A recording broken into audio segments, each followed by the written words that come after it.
बिस्मिल्लाहिर्रहमानिर्रहीम, अस्सलाम वालेकुम। आप देख रहे हैं रूही एट 10। मैं हूं आपके साथ अनम मंजूर हुसैन। और very good morning to all of you. उम्मीद करते हैं कि आप सब ठीक होंगे, खैरियत होंगे।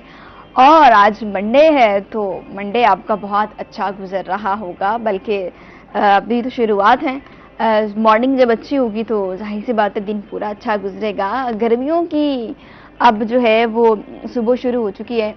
सर्दियों की थोड़ा मुश्किल होती थी कि इतनी सर्दी में सुबह उठना बड़ा मुश्किल लगता था, लेकिन अब गर्मियां हैं तो सुबह उठने में तो मसला नहीं होता, लेकिन हाँ बाहर निकलते हुए, ट्रैवल करते हुए, ऑफिस जाते हुए बहुत मसले होते हैं, क्योंकि गर्मी शदीद आ चुकी है और आइंदा आने वाले दिनों में भी शदीद गर्मी होगी। और आपको इस गर्मी से बचना है, अपने आप को बचाना है, अपने प्यारों को बचाना है, क्योंकि ये गर्मी की वजह से बहुत से लोग अस्पताल में पहुंच जाते हैं। तो हॉस्पिटल से बचने के लिए ज़रूरी है कि पहले ही एहतियाती तदबीर इख्तियार कर ली जाए, एहतियात कर ली जाए, ताकि हॉस्पिटल ना पहुंचा जाए। और इसी के साथ साथ सुबह उठते ही अच्छे अच्छे काम करें। सबसे ज़्यादा ज़रूरी है कि एक्सरसाइज करें। गर्मी है या सर्दी है, एक्सरसाइज करना तो बहुत ज़्यादा ज़रूरी हो गया है। आपकी सेहत के लिए बहुत अच्छा है कि आप एक्सरसाइज करें। और इसी के साथ जब सुबह नमाज के लिए उठते हैं, नमाज पढ़ें और फिर एक्सरसाइज को जाएं, अपनी मॉर्निंग वॉक करें और उसके बाद अपने दिन के बाकी काम, अपनी सुबह का आगाज़ कीजिए। और इसी के साथ साथ आपको बताएं कि जिन मेहमानों ने आज हमें ज्वाइन किया है उनका तारुफ भी आपसे करवा देते हैं। सबसे पहले हमारे साथ मौजूद है हमारे रिपोर्टर इमरान नवाज। अस्सलाम वालेकुम, कैसे हैं आप? अल्हम्दुलिल्लाह, बिल्कुल। Thank you very much for joining अस, क्योंकि आप सीनियर रिपोर्टर भी हैं और इसी के साथ साथ आपने इलेक्शन विन किया है एज अ प्रेसिडेंट जो टीवी जर्नलिस्ट एसोसिएशन थी उसमें, तो आपको बहुत बहुत मुबारक हो। कैसा फील कर रहे हैं? आनम, यकीनन दोस्तों ने एतमाद किया था और रोही को सबसे बड़ी जो सीट है वो दी गई है। ये election association of TV journalist Multan तकरीबन जो है 2 साल के लिए इसका प्रेसिडेंट जो इलेक्ट होता है, तो हमने कागजात नामजदगी जमा करवाए और उस पर बिला मुकाबला जो है वो, हाँ, सबसे बड़ी चीज ये क्या बिला मुकाबला। तो मेरे मुखालिफ 2 उम्मीदवार थे, उन्होंने अपने कागजात नामजदगी वापस लिए हैं, तो जिस वजह से मैं बन चुका हूँ। बाकी कुछ सीटों पर अभी इंतखाबात 16 अप्रैल को हो रहे हैं मुल्तान प्रेस क्लब में। मैं शुक्रिया अदा करूंगा उन तमाम दोस्तों का जिनके वार्ड थे, उन्होंने हामी भरी और जिन्होंने सपोर्ट किया ख़ास तौर पे। तो इस इलेक्शन में हमारे नुमाइंदों ने सपोर्ट किया पूरे साउथ से। रोही टीवी के पूरे मुतफिका तौर पे मैं उनका उम्मीदवार था। बाकी जो ऑर्गेनाइजेशंस हैं, बाकी टीवी चैनल्स हैं, वहाँ के दोस्तों ने भी सपोर्ट किया और इस वजह से जो है हमारी जीत जो है वो तकरीबन यकीनी हो। और अच्छा महार साहब, ये पूछना चाहूंगी कि बहुत सारी ऑर्गेनाइजेशंस बनती हैं, इस तरह से सेटअप नहीं बन पाता कि आगे जाएं और जितने उसके मेंबर्स होते हैं, जो उसका काम होता है, जिस पर्पस के लिए उसको बनाया जाता है, उसको आगे लेके जाया जा सके। कहीं ना कहीं हम देखते हैं कि कुछ चीज़ें लैक कर जाती हैं। तो इस ऑर्गेनाइजेशन में आप क्या देख रहे हैं, क्योंकि एज ए प्रेसिडेंट आप आए हैं? बेसिकली अनम ऑर्गेनाइजेशंस का काम होता है फलाह बहबूद करना उन सहाफ़ियों की। आप देखें पाकिस्तान जो है सहाफ़त के एतबार से कोई अच्छा मुल्क नहीं है। इसमें बहुत ज़्यादा सहाफ़ियों पे तशद्दुद हुए हैं, मर्डर हुए हैं पाकिस्तान में। तो एसोसिएशन जब बनती हैं तो वो एक दूसरे का जो हमारे कुलीग्स होते हैं, जो मेंबरान सहाफ़ी होते हैं, उनके हकूक़ का तहफ़्फ़ुज़ करना होता है। आपने देखा पिछले कितने अरसे से 2-3 सालों से एक डाउन साइजिंग हो रही है, कई सहाफ़ियों को बेरोज़गार कर दिया है। कई ऐसे सहाफ़ी हैं इनके लिए कोई वजीफ़ा, कोई मुख्तलिफ इदारों से इनको कोई फंडिंग या किसी तरह की जो सपोर्ट नहीं होती। तो एसोसिएशन का काम तो ये होता है कि जो उसका मेंबर है उसकी फलाह बहबूद करना, दूसरा हक के साथ खड़े होना, गैर जानिबदारी के साथ मिलकर। अगर कोई इसमें जानिबदार है तो एसोसिएशन के बाकी मेंबरानों से बैठ के समझाते हैं और बाकी दोस्तों की फलाह के लिए काम करते हैं। तो एसोसिएशन बंद तो आप सही कह रही हैं जाती हैं, लेकिन इसके लिए काम नहीं होता। बहुत कम हम देखते हैं कि बनने के बाद जो एसोसिएशंस हैं वो काम करती हैं। हम आए हैं, दोस्तों ने उम्मीद हम पे एक किस्म का यकीन रखा, सपोर्ट किया और अब बन चुके हैं। कोशिश करेंगे कि जो हमारा आइन है उसके अंदर रहते हुए दोस्तों की फलाह बहबूद के लिए काम करेंगे।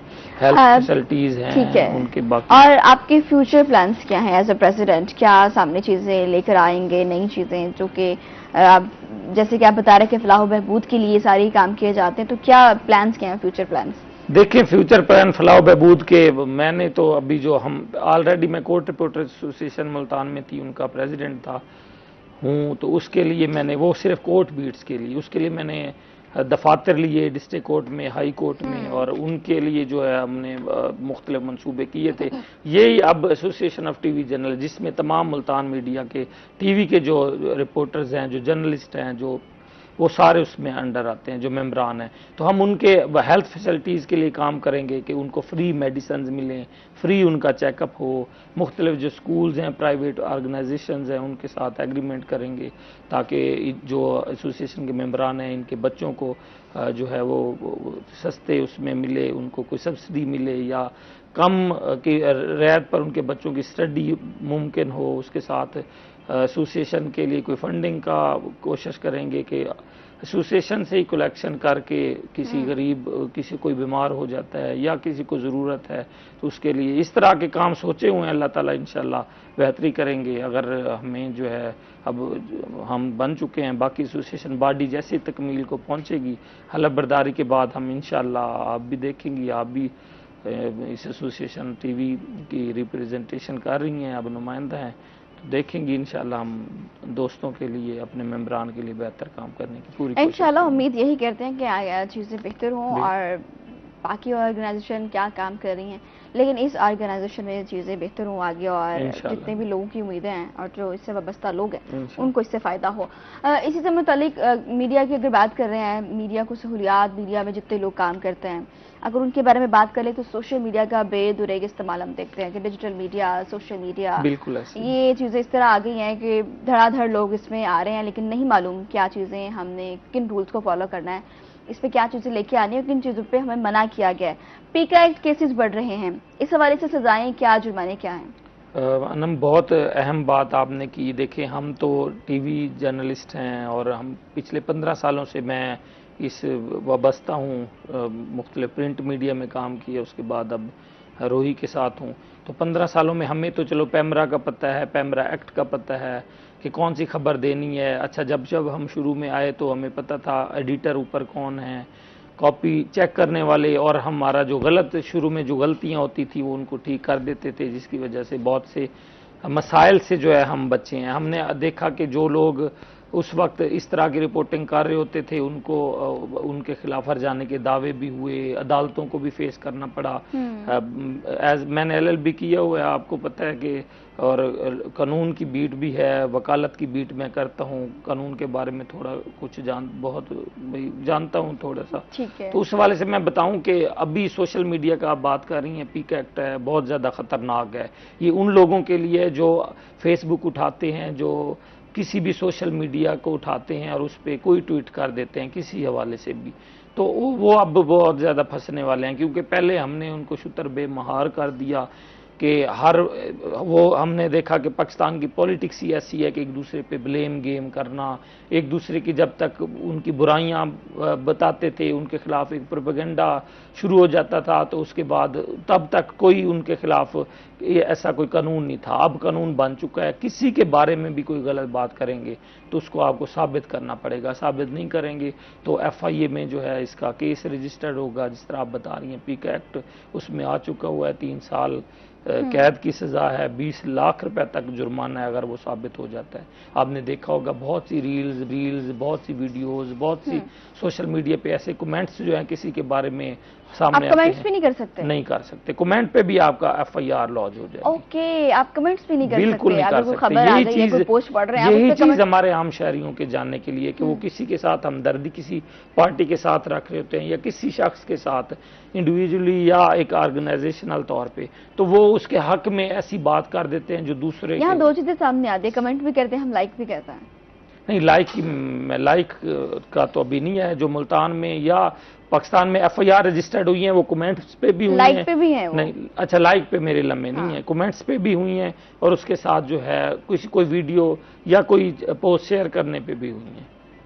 अच्छा, वीडियो पोस्ट शेयर करने पे कैसे, अगर किसी को बताना हो तो देखें, तस्दीक कैसे करेंगे खबर की कि ये सच्ची है, ये खबर है? कहाँ जाके हम इसको तस्दीक करके फिर उसको रिपोस्ट? साबित वो आपका काम है ना, सरकारी इदारे के कोई हुकूमत के हवाले से, कोई सिक्योरिटी एजेंसी के हवाले से, मेरे बारे में, आपके बारे में मैंने कोई बात कर दी, कोई भी बात कर दी कि अनम जो है वो सुबह झूठ बोल रही थी कि इतने सेंटीग्रेड जो है दर्जा आ रहा था, चलो इसको तो हम साबित कर सकते हैं। किसी बात पे भी ये झूठ बोल रही थी कि 1 महीने में महंगाई बढ़ी है, अगर वो कि कोई आपके खिलाफ हुकूमती नुमाइंदा या कोई शख्स भी केस दायर कर देता है कि इसने कहा 1 महीने में महंगाई बढ़ी है, ये नहीं बढ़ी, आप गोशवारे आलमी वो देख लें जो इनके स्टैंडर्ड्स हैं, SOPs हैं, उनमें अगर वो कम हुई है और आपने कह दिया वो बढ़ी है तो फिर भी आप इसका फेस कर सकती हैं इस चीज़ को। यानी झूठ बोलना किसी इदारे के हवाले से, किसी खास शख्स के हवाले से प्रोपेगेंडा कर देते थे कि ये इसने इतनी करप्शन की, अब साबित आपको करना होगा। पहले क्या होता था, अभी भी बहुत सारी चीजें, अभी भी बहुत सारे पोस्ट हम लोगों को नहीं पता ना। अभी जो मुद्दायान हैं, जो एप्लीकेशन फाइल कर रहे हैं, वो कम है उनकी तादाद, उनको भी अभी नहीं पता। देखिए पहले मैं कैसे लोगों को अवेयर करेंगे कि ये भी आप प्रोग्राम और इसके तहत आपने ये सारी चीजें करनी है। आप प्रोग्राम कर रही हैं, पहले हम करते थे कि ये देखिए ये सड़क बन गई है, इसमें करोड़ों की करप्शन हो गई है। क्या होता था, उस पर एंटी करप्शन मुख्तलिफ डिपार्टमेंट से खुद इंक्वायरी करते थे और देखते थे अगर करप्शन साबित हुई है तो उन जो मुलविस ठेकेदार होता था या नुमाइंदा उसके खिलाफ खुद ही एक्शन लेते थे। अब क्या होगा, अब अगर वो ठेकेदार जिसके खिलाफ हम कर रहे हैं, जिसने वो सड़क बनाई है, वो अगर हमारे खिलाफ एप्लीकेशन फाइल कर देता है कि ये साबित करे, अब साबित हमें करना होगा।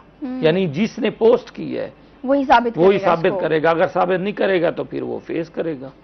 इंक्वायरी होती है, इंक्वायरी के बाद ये FIR होती है पीका एक्ट के तहत। ठीक है, हम इस चीज को मानते हैं कि बहुत सारी चीजें सोशल मीडिया पे ऐसी आती हैं जो कि नहीं आनी चाहिए थी। नहीं, अभी जो FIR हुई है, सॉरी मैं आपकी बात कर रहा हूँ, उसमें ना सरकारी इदारे, सिक्योरिटी इदारों के बारे में कोई भी बात करना, जैसे कोई गलत अल्फाज का इस्तेमाल करना, अभी जो FIRs हुई हैं खास तौर पे मजहबी, उसमें आपको पता है कि सख्त सजाएं भी हैं। अभी एक मरूफ टिकटॉकर हैं, उन्होंने भी इस तरह की एक छोटी सी बात की तो उसके ऊपर FIR 2-3 शहरों में हो गई हैं और वो मुल्क से भी इस वक्त फरार हैं, आपको पता है।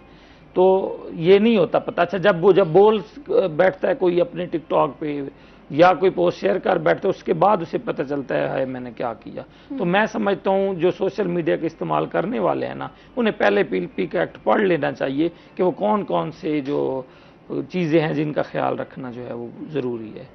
उसमें ख़ास तौर पे किसी की दिल आज़ारी ना हो, ना मजहबी तौर पे, ना किसी ख़ास शख्स को आप तनकीद का निशाना बनाएं, उसके ऊपर ऐसे इल्ज़ामात लगाएं कि वो बाद में कोर्ट का दरवाज़ा खटखटाए और फिर आपको मुश्किलात का सामना। नहीं, ये बिल्कुल ठीक है इस पे कि बहुत सारी चीज़ें ऐसे हम सोशल मीडिया पे देख रहे जो कि नहीं होनी चाहिए थी।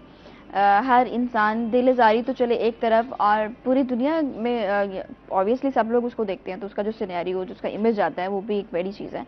लेकिन इसमें मज़ीद भी बात करेंगे, क्या इसको कंट्रोल, सोशल मीडिया को या डिजिटल मीडिया को कंट्रोल करने की कोशिश की जा रही है, क्योंकि इलेक्ट्रॉनिक मीडिया से हम इस तरफ आ रहे हैं, तो ये शायद उसको एक कंट्रोल करने की एक वजह बन सकती है। तो इस पर मज़ीद बात करेंगे एक छोटे से ब्रेक के बाद। वक्त होता है ब्रेक का, वापस आ रहे हैं इस ब्रेक के बाद।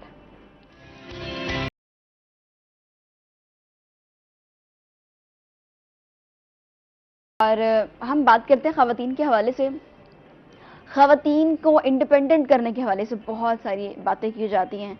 हम ये कहते हैं कि हमारे माशरे में ख़वातीन बहुत काम भी कर रही हैं, हर फील्ड में अपना लोहा मनवा भी रही हैं। अगर पाकिस्तान की आबादी की बात करें तो 48% जो है उसमें ख़वातीन हैं जो कि अपना किरदार अदा कर रही हैं। लेकिन वहीं पर हम ये भी देखते हैं कि ख़वातीन को बहुत से मसाइल का सामना भी रहा है और अभी भी है। जहाँ दुनिया इतनी आगे जा चुकी है, हम देखते हैं कि पाकिस्तान में रहते हुए भी यहाँ पर ख़वातीन को बहुत सारे मसाइल का सामना है। इंडिपेंडेंट ख़वातीन जो हैं किसी लिहाज, किसी हद तक वो अपने आप को सिक्योर कर सकती हैं। उसके बाद फिर वही सामने चीज़ें आती हैं कि यहाँ पर बहुत सारी ऐसी चीज़ें हैं जिसके बारे में बात करने की ज़रूरत है हमें। और इसी के साथ साथ अगर 170 मिलियन ख़वातीन हैं, लेकिन इसके बावजूद हम ये देखते हैं कि ख़वातीन जहाँ अपना किरदार अदा करना उन्हें चाहिए, वहाँ नहीं कर पाती। कुछ चीज़ें सोसाइटी की जानिब से सामने आ जाती हैं जिसकी वजह से वो बहुत सारे मसाइल का शिकार है, ख़ुद पे एतमाद नहीं कर पाती, कम्युनिकेशन स्किल्स नहीं है उनकी। तो ये सारी चीज़ें उनके अंदर कैसे पैदा कर सकते हैं?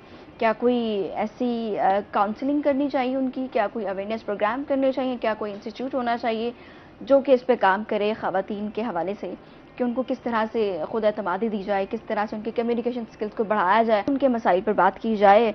क्योंकि ख़वातीन के मसाइल बहुत सारे ऐसे भी होते हैं जो आके सामने नहीं बयान करना चाहती, तो ये चीज़, ये कॉन्फिडेंस उनको देने की ज़रूरत है। तो हमारे साथ मौजूद है Shakira binte Shakir, life skill coach. अस्सलाम वालेकुम। वालेकुम, कैसी हैं आप? मैं ठीक हूँ। Thank you very much for joining अस।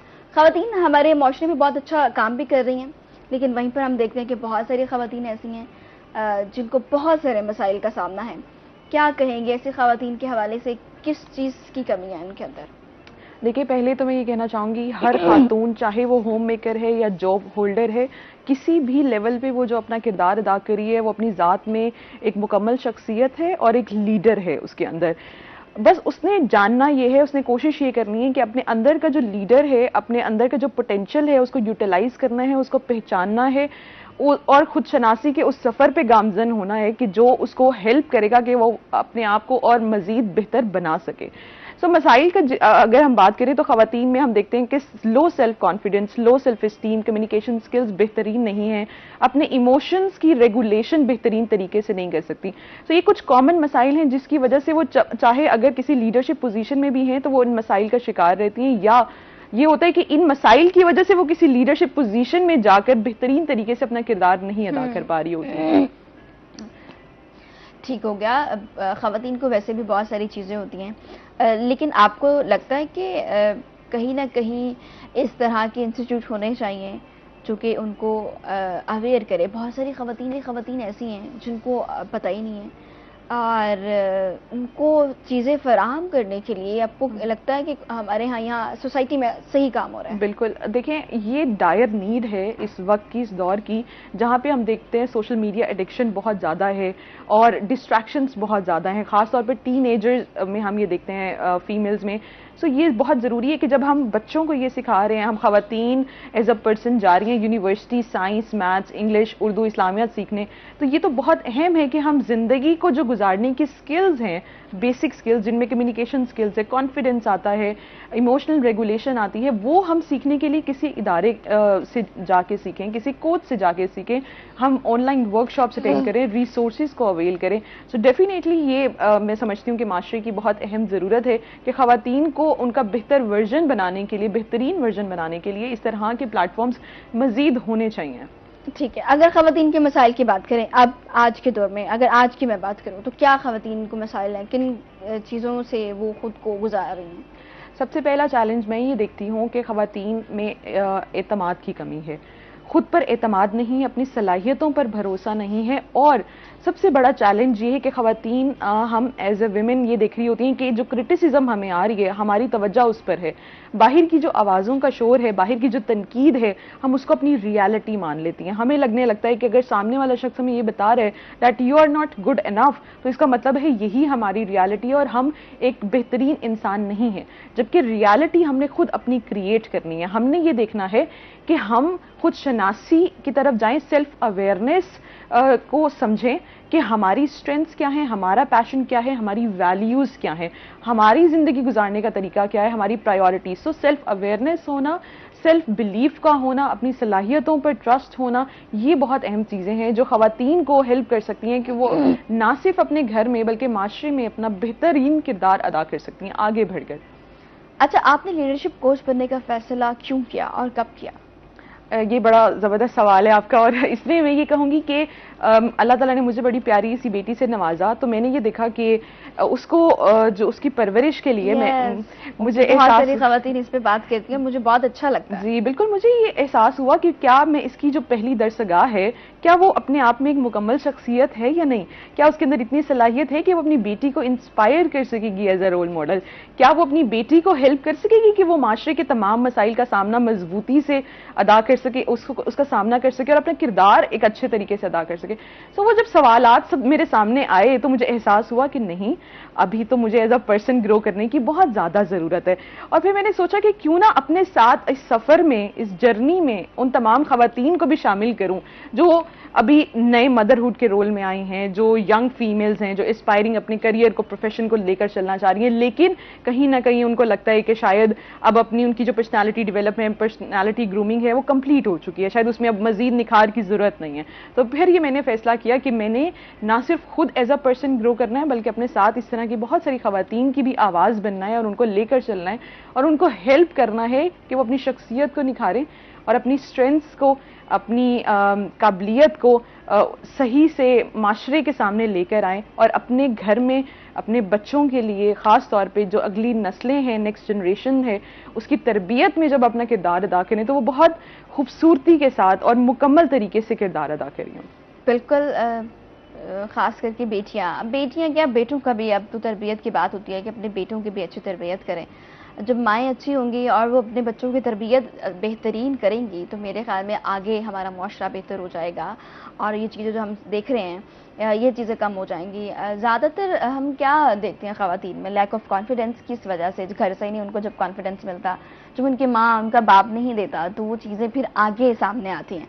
जब आप अपनी बच्चे की खुद से इस तरह तरबियत कर रहे हैं कि अगर वो बाहर निकलता है तो उसको अगर फेस भी करना पड़ता है चैलेंजेस को, तो वो उसको किस तरह से रिस्पॉन्ड कर रहा है, किस एज में आपको लगता है कि बच्चों की उनको सिखाना चाहिए कि बाहर का जो एनवायरनमेंट है वो ऐसा है, अगर ये चीज़ें आई तो आपने ये करना है? देखिए माशाल्लाह अब जो दौर चल रहा है ना, वहाँ पे हम देखते हैं 1 से 1 साल का जो बच्चा है वो भी बहुत समझदार है, वो कॉन्शियस है, उसको हर चीज़ की समझ में है, समझ आती है, उसको नज़र आता है कि क्या चीज़ें चल रही हैं, वो कम्युनिकेट करने की कोशिश करता है, सोशल मीडिया का यूजेज उसको पता है। तो मैं समझती तरबियत तो बहुत अर्ली स्टार्ट हो जाती है, लेकिन जो टीन एज होती है ना, 13 ऑनवर्ड्स बहुत क्रिटिकल स्टेज होती है। 13 से 18-19 तक का जो ड्यूरेशन होता है, इसमें आपके पास पूरी अपॉर्चुनिटी होती है, पूरा मौका होता है पेरेंट्स के पास कि वो अपने बच्चे को एक अच्छे इंसान के जो किरदार है ना उससे तारुफ उसका करवा सके, उसको बता सकें कि खुद को मोल्ड कैसे करना है, फ्लेक्सिबल कैसे करना है। और यहाँ पे साथ ही मैं वालिदैन को ये पैगाम देना चाहूँगी कि जब तरबियत की बात है तो आपने बच्चों के साथ एक इतना दोस्ताना आपका रवैया होना चाहिए कि आपका बच्चा आपको सेफ स्पेस फील करे, उसको ये लगे कि दुनिया में अगर कोई सेफ स्पेस है, कोई ऐसा शख्स है जिससे मैंने अपना मसला डिस्कस करना है तो वो मेरे वालिदैन हैं, वो मेरी वालिदाएं हैं, वो मेरे वालिद हैं, ना कि ऐसा हो कि वो गलती करके आपसे छुपने की कोशिश कर रहे हो। सो ये एक इम्पॉर्टेंट बहुत फैक्टर है जो कि पेरेंटिंग में मैं समझती हूँ अगर आ जाए इंशाल्लाह तो हम देख सकते हैं कि हमारे जो टीनेजर्स हैं वो बहुत सारे जो मसाइल का शिकार हैं वो नहीं होंगे। बिल्कुल, बच्चों का पेरेंट्स के साथ जो बॉन्डिंग है वो इतनी स्ट्रांग होनी चाहिए कि बहुत सारी चीज़ें जो आप नहीं वहाँ तक पहुँच पा रहे, नहीं बता पा रहे, जब बॉन्डिंग अच्छी होगी तो ऑब्वियसली आप सारी चीज़ें डिस्कस करेंगे। तो मेरे ख्याल में हर पेरेंट्स को ये करना चाहिए कि अपने बच्चों के साथ बॉन्डिंग अच्छी करनी चाहिए। आपने एक काम बड़ा अच्छा शुरू किया है कि आपने जब आपकी बेटी हुई तो आपको लगा कि मेरे अंदर ये चीज़ें आनी चाहिए, फिर ना सिर्फ मेरे अंदर, उन तमाम ख़वातीन के अंदर जो स्टेज पे हैं। ये बहुत अच्छी चीज़ है। इस वक्त कितनी ख़वातीन हैं जिनको आप ट्रेन कर रही हैं इस तरह से कि सोसाइटी में अच्छा रोल प्ले कर सकें? इस वक्त मेरे पास अल्हम्दुलिल्लाह 5 to 6 ख़वातीन हैं जिनको मैं डायरेक्टली 101 कोचिंग प्रोवाइड कर रही हूँ। इसी तरह कुछ टीनेजर्स हैं जिनके साथ मैं ऑनलाइन कोचिंग प्रोग्राम में काम कर रही हूँ, जिसमें मैं उनको emotional intelligence, social intelligence, cross cultural intelligence सिखा रही होती हूँ। ख़वातीन के साथ अगर हम बात करें तो उनके साथ जो मेरा कोचिंग का प्रोग्राम है, उसका जो करिकुलम है, उसमें मेनली उनको ये हेल्प करना कि बाउंड्रीज किस तरह से सेट करनी है, हेल्दी बाउंड्रीज किस तरह से सेट करनी है, अपने इमोशंस को अपनी वीकनेस नहीं बनने देना, अपनी इमोशनल रेगुलेशन पे कैसे तवज्जो देनी है। इसी तरह जो कॉन्फ्लिक्ट्स आते हैं घर में हों चाहे वर्क प्लेस में हों, उन कॉन्फ्लिक्ट्स को बहुत ज़्यादा ग्रेसफुली आपने क्या रिजॉल्व करना है। सो इन एरियाज पे मैं काम कर रही हूँ और इस वक्त अल्हम्दुलिल्लाह एक अच्छा मैं समझती हूँ बैच है जिनके साथ मेरी 101 कोचिंग चल रही होती है। और मैं यहाँ पे प्राउडली ये कहूँगी कि ना सिर्फ मैं उनको सिखा रही होती हूँ, बहुत सारी चीज़ें वो मुझे सिखा रही होती हैं कि यहाँ पर ये चीज़ ऐसे हो सकती है, यहाँ पर ऐसे होता है। तो मेरे जब उनसे सवालात होते हैं तो वो जब उसके जवाब दे रही होती हैं तो मुझे अंदाज़ा हो रहा होता है कि अभी मेरी भी जो जर्नी है सीखने की वो भी बहुत ज़्यादा जो है ना अभी आगे बढ़ने की ज़रूरत है। मुझे उसको बहुत सारी चीज़ें जो मुझे कन्वर्सेशन से पता लग रही होती है कि पर्सपेक्टिव नए पता लग रहे होते हैं। सो यस अल्हम्दुलिल्लाह it's going very well and I hope कि और ख़वातीन हो जिनको मैं एम्पावर कर सकूं और मुझे अपॉर्चुनिटी मिले कि मैं भी उनसे सीख सकूं। बिल्कुल, ख़वातीन हर स्टेज पर उनको कोई ना कोई नई नई चीज़ें सीखनी चाहिए ताकि एक सोसाइटी का मुकाबला कर सकें और बेहतरीन तरीके से अपनी आने वाली नस्लों को भी उनकी तरबियत कर सकें। इसी के साथ वक्त होता है ब्रेक का, वापस आ रहे हैं इस ब्रेक के बाद।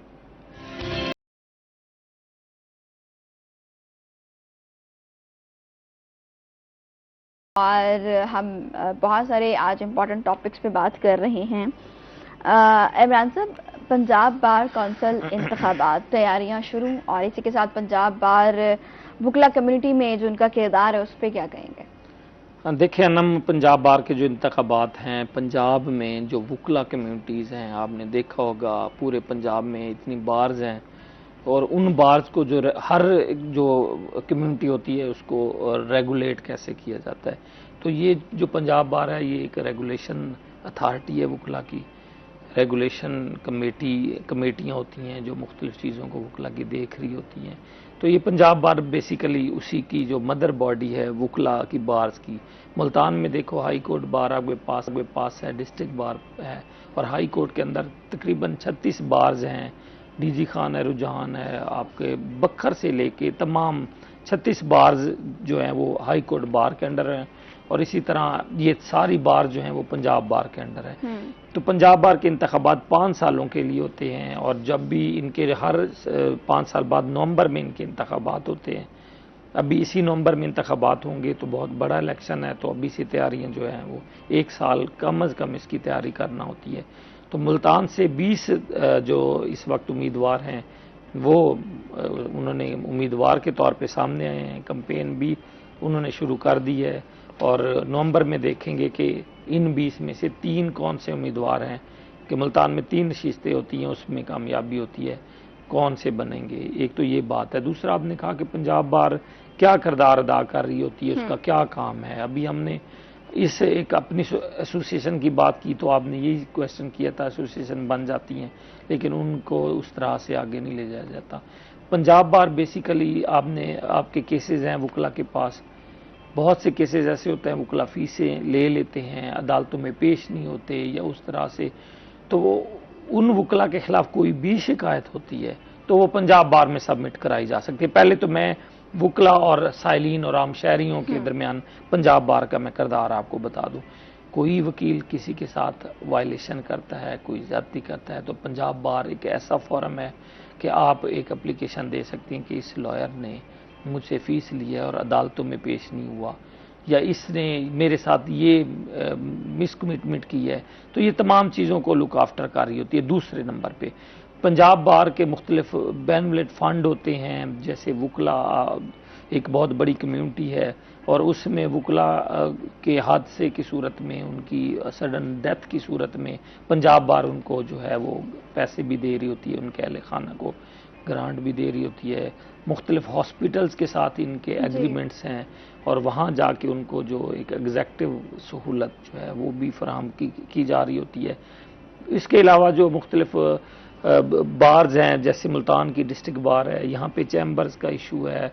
अगर कोई भी डिस्प्यूट बिटवीन बार या जजेस जुडिशरी के दरमियान हो जाती है, बार और बेंच जिनको बोलते हैं, तो वो उसको भी सॉल्व करने के लिए पंजाब बार अपना पूरा किरदार अदा कर रही होती है। आपने देखा होगा कि वकला पे हमले हुए, बहुत से वकला मर्डर भी हो गए जो कि क्रिमिनल्स के खिलाफ केसेस कर रहे थे, तो फिर सारे वकला इकट्ठे हुए, पंजाब बार ने साथ दिया और वकला प्रोटेक्शन एक्ट बन गया। अब क्या होगा, किसी वकील पे हमला होगा, ऐसे कोई उसको मर्डर करेगा, कोई उसको नुकसान पहुंचाएगा, तो उसके खिलाफ जो है अलग से ट्रायल होगा, एक अलग से अदालत होगी और स्पीडी ट्रायल होगा। वो वकला प्रोटेक्शन एक्ट में उसकी सजाएं जो हैं वो बता दी गई हैं, किस तरह वकला को प्रोटेक्शन दी जाएगी। वो भी पंजाब बार की ने इस पे आवाज़ उठाई थी और ये लॉ बना दिया था।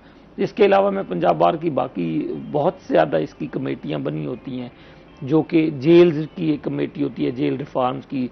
जेलों में कैदियों की सूरत हाल देखिए, इस वक्त हमारे डिस्ट्रिक्ट जेल में मैं आपके तवज्जो से बताऊंगा कि 800 की कैपेसिटी होती है और 1600 यहाँ पे डिस्ट्रिक्ट जेल में कैदी हैं, यानी कि जेल की तादाद कम है और कैदियों की ज़्यादा है। कैसे वो सर्वाइव कर रहे हैं, कैसे उनको तमाम चीज़ें जो है वो फराम की जा रही हैं, उनके फंडामेंटल राइट्स जो हैं वो किस तरह से प्रोवाइड कर रहे हैं। तो पंजाब बार की कमेटियाँ गाए बगाए वो विजिट भी करती हैं, वो देखती भी हैं। पुलिस रिफॉर्म्स देख लें कि बहुत से ऐसे पुलिस में रिफॉर्म्स जब ज़रूरत होती है तो पंजाब बार का एक नुमाइंदा वहाँ पे बैठता है।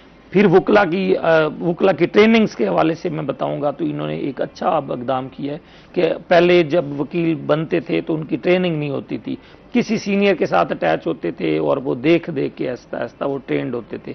अब क्या है, इन्होंने हर बार में पंजाब बार काउंसिल ने ये हदायत जारी की हैं और उसमें बाकायदा तौर पे लॉ बना दिया कि जो भी वकील बनेगा लाइसेंस हासिल करने से पहले वो ट्रेनिंग लेगा, वो मुख्तलिफ सेशंस लेगा और उससे पता होगा कि एथिक्स क्या हैं, किसी क्लाइंट के साथ, शहरी के साथ कैसे बात करनी है, अदालतों में किस तरह से पेश होना है, बुनियादी जो कवानीन हैं उनके बारे में बताया जाएगा, पंजाब बार के रूल्स के बारे में बताया, ताकि उसे पता हो कि मैंने कैसे जो है वेल ड्रेस हो कि मैंने बोलना कैसे है, पहनना कैसे है, बात क्या करनी है, मेरे अख्तियारात क्या हैं। तो ये पंजाब बार ये तमाम चीज़ें जो हैं वो बाम फराहम कर रहे होते हैं, पहुंचा रहे होते हैं, रूल्स एंड रेगुलेशन की सूरत में, लेक्चर्स की सूरत में। तो ये पंजाब बार का किरदार होता है। नवंबर में इंतखाबात हो रहे हैं, मुल्तान से 20 उम्मीदवार जो हैं वो मद्दे मुकाबिल हैं, उनमें 3 बनना है। इसी तरह हर बहावलपुर की बात करें, डीजी खान की बात करें, मुजफ्फरगढ़ की, तो हर बार डिवीजन में जो है पंजाब बार ने कोटा रख दिया कि मुल्तान में 3 होंगे, तो खानेवाल में 2 होंगे, बिहाड़ी से 1 होगा, उसमें चाहे 20 उम्मीदवार खड़े होंगे लेकिन 1 सीट होगी। तो ये तमाम साउथ से और अपर पंजाब से मिल के पंजाब में बार के जो मेंबर बनते हैं, जो जीतते हैं, और उसके बाद वो वकला की फलाह बहबूद के हवाले से, कम्युनिटी के हवाले से ये किरदार अदा कर रहे होते हैं। ठीक हो गया, ज़बरदस्त। ये सारी चीज़ें जो हैं वो उनके किरदार में शामिल है और उस पर काम किया जा रहा है। ज़बरदस्त, ठीक हो गया। इसी के साथ साथ हम अगर अदालती केसेस की बात कर ले तो रवा माह कौन से कितने अदालती केसेस हैं जिस पे काम किया गया? देखिए, अनम अदालतों में केसेस जो है वो 2 तरह के केसेस होते हैं। एक तो फंडामेंटल राइट्स की अभी बात हो रही थी, किसी के राइट्स की वायलेशन हो रही है, किसी को जबरी रिटायर्ड कर दिया जाता है, किसी को प्रमोट नहीं कर रहे होते, तो वो केसेस तो मामूल के मुताबिक होते हैं। दूसरे ये केसेस अब ज़्यादा आ रहे हैं कि पुलिस की जानिब से शहरियों को हबिस जा में रखने का, टॉर्चर सेल, इसके बाद 3-3 दिन अब लॉ है कि जब गिरफ्तारी होगी तो 24 घंटे के अंदर अदालत में पेश करना है। तो बैलिफ के हरासमेंट के मुख्तलिफ केसेस हैं, वो तो चल रहे होते हैं आम रूटीन में भी, कि एक पुलिस जिनको हरासा कर रही होती है। अहम केसेस की आपने बात बताई की, तो मैं बताऊं, रमा माह अभी तो 14 दिन हुए हैं इस माह के। 14 दिनों में जो अहम केसेस हैं वो फास्ट टाउन धमाका केस हुआ था आपके सामने मुल्तान में, एक जो मुजफ्फराबाद के इलाके में ब्लास्ट हुआ, कंटेनर का चोरी हो रही थी गैस, 20 अफराद जहाँ बाक हुए थे, 25 के करीब जख्मी, कई घर जानवर उनके जो है वो बहुत ज़्यादा नुकसान हुआ था। तो उसमें 12 अफराद गिरफ्तार हुए हैं। ये बड़ी इसमें इस मरतबा इन आप बता रही हैं कि केसेस कौन से हैं। मैं तो 12 लोगों की हाई कोर्ट ने जमानतें खारिज की, दहशत गर्दी की दफात लगाई, और मुखालिफ जो लॉयर्स थे जो उन शहरियों के थे वो कहते थे दहशत गर्दी की दफात अटैक नहीं करती। तो फिर अदालत ने कहा, वहाँ पे जब हुए दलाइल हुए तो उन्होंने कहा कि 20 लोगों का जाँ बहक हो जाना और बेकसूर जो उस एरिया में रह रहे थे, तो ये दहशत गर्दी से भी बहुत बड़ा दफा है। तो सारों की जमानतें खारिज हुई हैं, वो अरेस्ट हैं, रिमांड पे चल रहे हैं। मुल्तान में मेगा जो फ्रॉड हुआ है 12 अरब का, उसके केस भी चल रहा है, वो भी रिमांड पे हैं। मुख्तलिफ कंपनीज बना के उन्होंने ऑनलाइन लोगों को ग्रैब किया कि आप हम 60,000 दें, आपको पर मंथ हम 10,000 जो है उसका बेनिफिट देंगे। तो ये फ्रॉड चल रहा था और मुल्तान की तारीख का बड़ा फ्रॉड है। 12 अरब का, 12 अरब रुपए लोगों से जिन्होंने घर बेच दिए, जिनको अब देखे ना, जिसने 1 लाख दिया उसे 20,000 महीना मिलना शुरू हो गया। उसने कहा मैं 2 दे दूं, मुझे 40,000 मिल जाएगा। उसने घर बेच के 1 करोड़ रुपया दे दिया कि मुझे। बहुत सारे केसेस मैंने खुद भी केस आपने देखे, वो एक बहुत बड़ा केस है जो मुल्तान में चल रहा है। स्कूलों फीसों की मैं बात करूं, अभी बात हो रही थी, आप बता रही थी कि अब देखे प्राइवेट स्कूलों ने मर्जी के रेट लगाए हुए हैं, कोई 4th क्लास का, 5वीं क्लास का, मुख्तलिफ क्लासेस के एतबार से हर महीने, हर 2-4 माह बाद वो बढ़ा रहे होते हैं फीसें। तो वो किस बेस पे बढ़ा रहे हैं? एक यहाँ पे मुनव्वर इकबाल थीम साहब एडवोकेट, उन्होंने हाई कोर्ट में एप्लीकेशन दी है कि इनको रूल्स एंड रेगुलेट करने वाली अथॉरिटी कहाँ है। तो ये फीसें जो है वो एक स्ट्रक्चर होना चाहिए कि प्राइवेट स्कूल एक उसी क्लास के 10,000 ले रहा है, दूसरा उसी क्लास के 2,000 ले रहा है बच्चों से।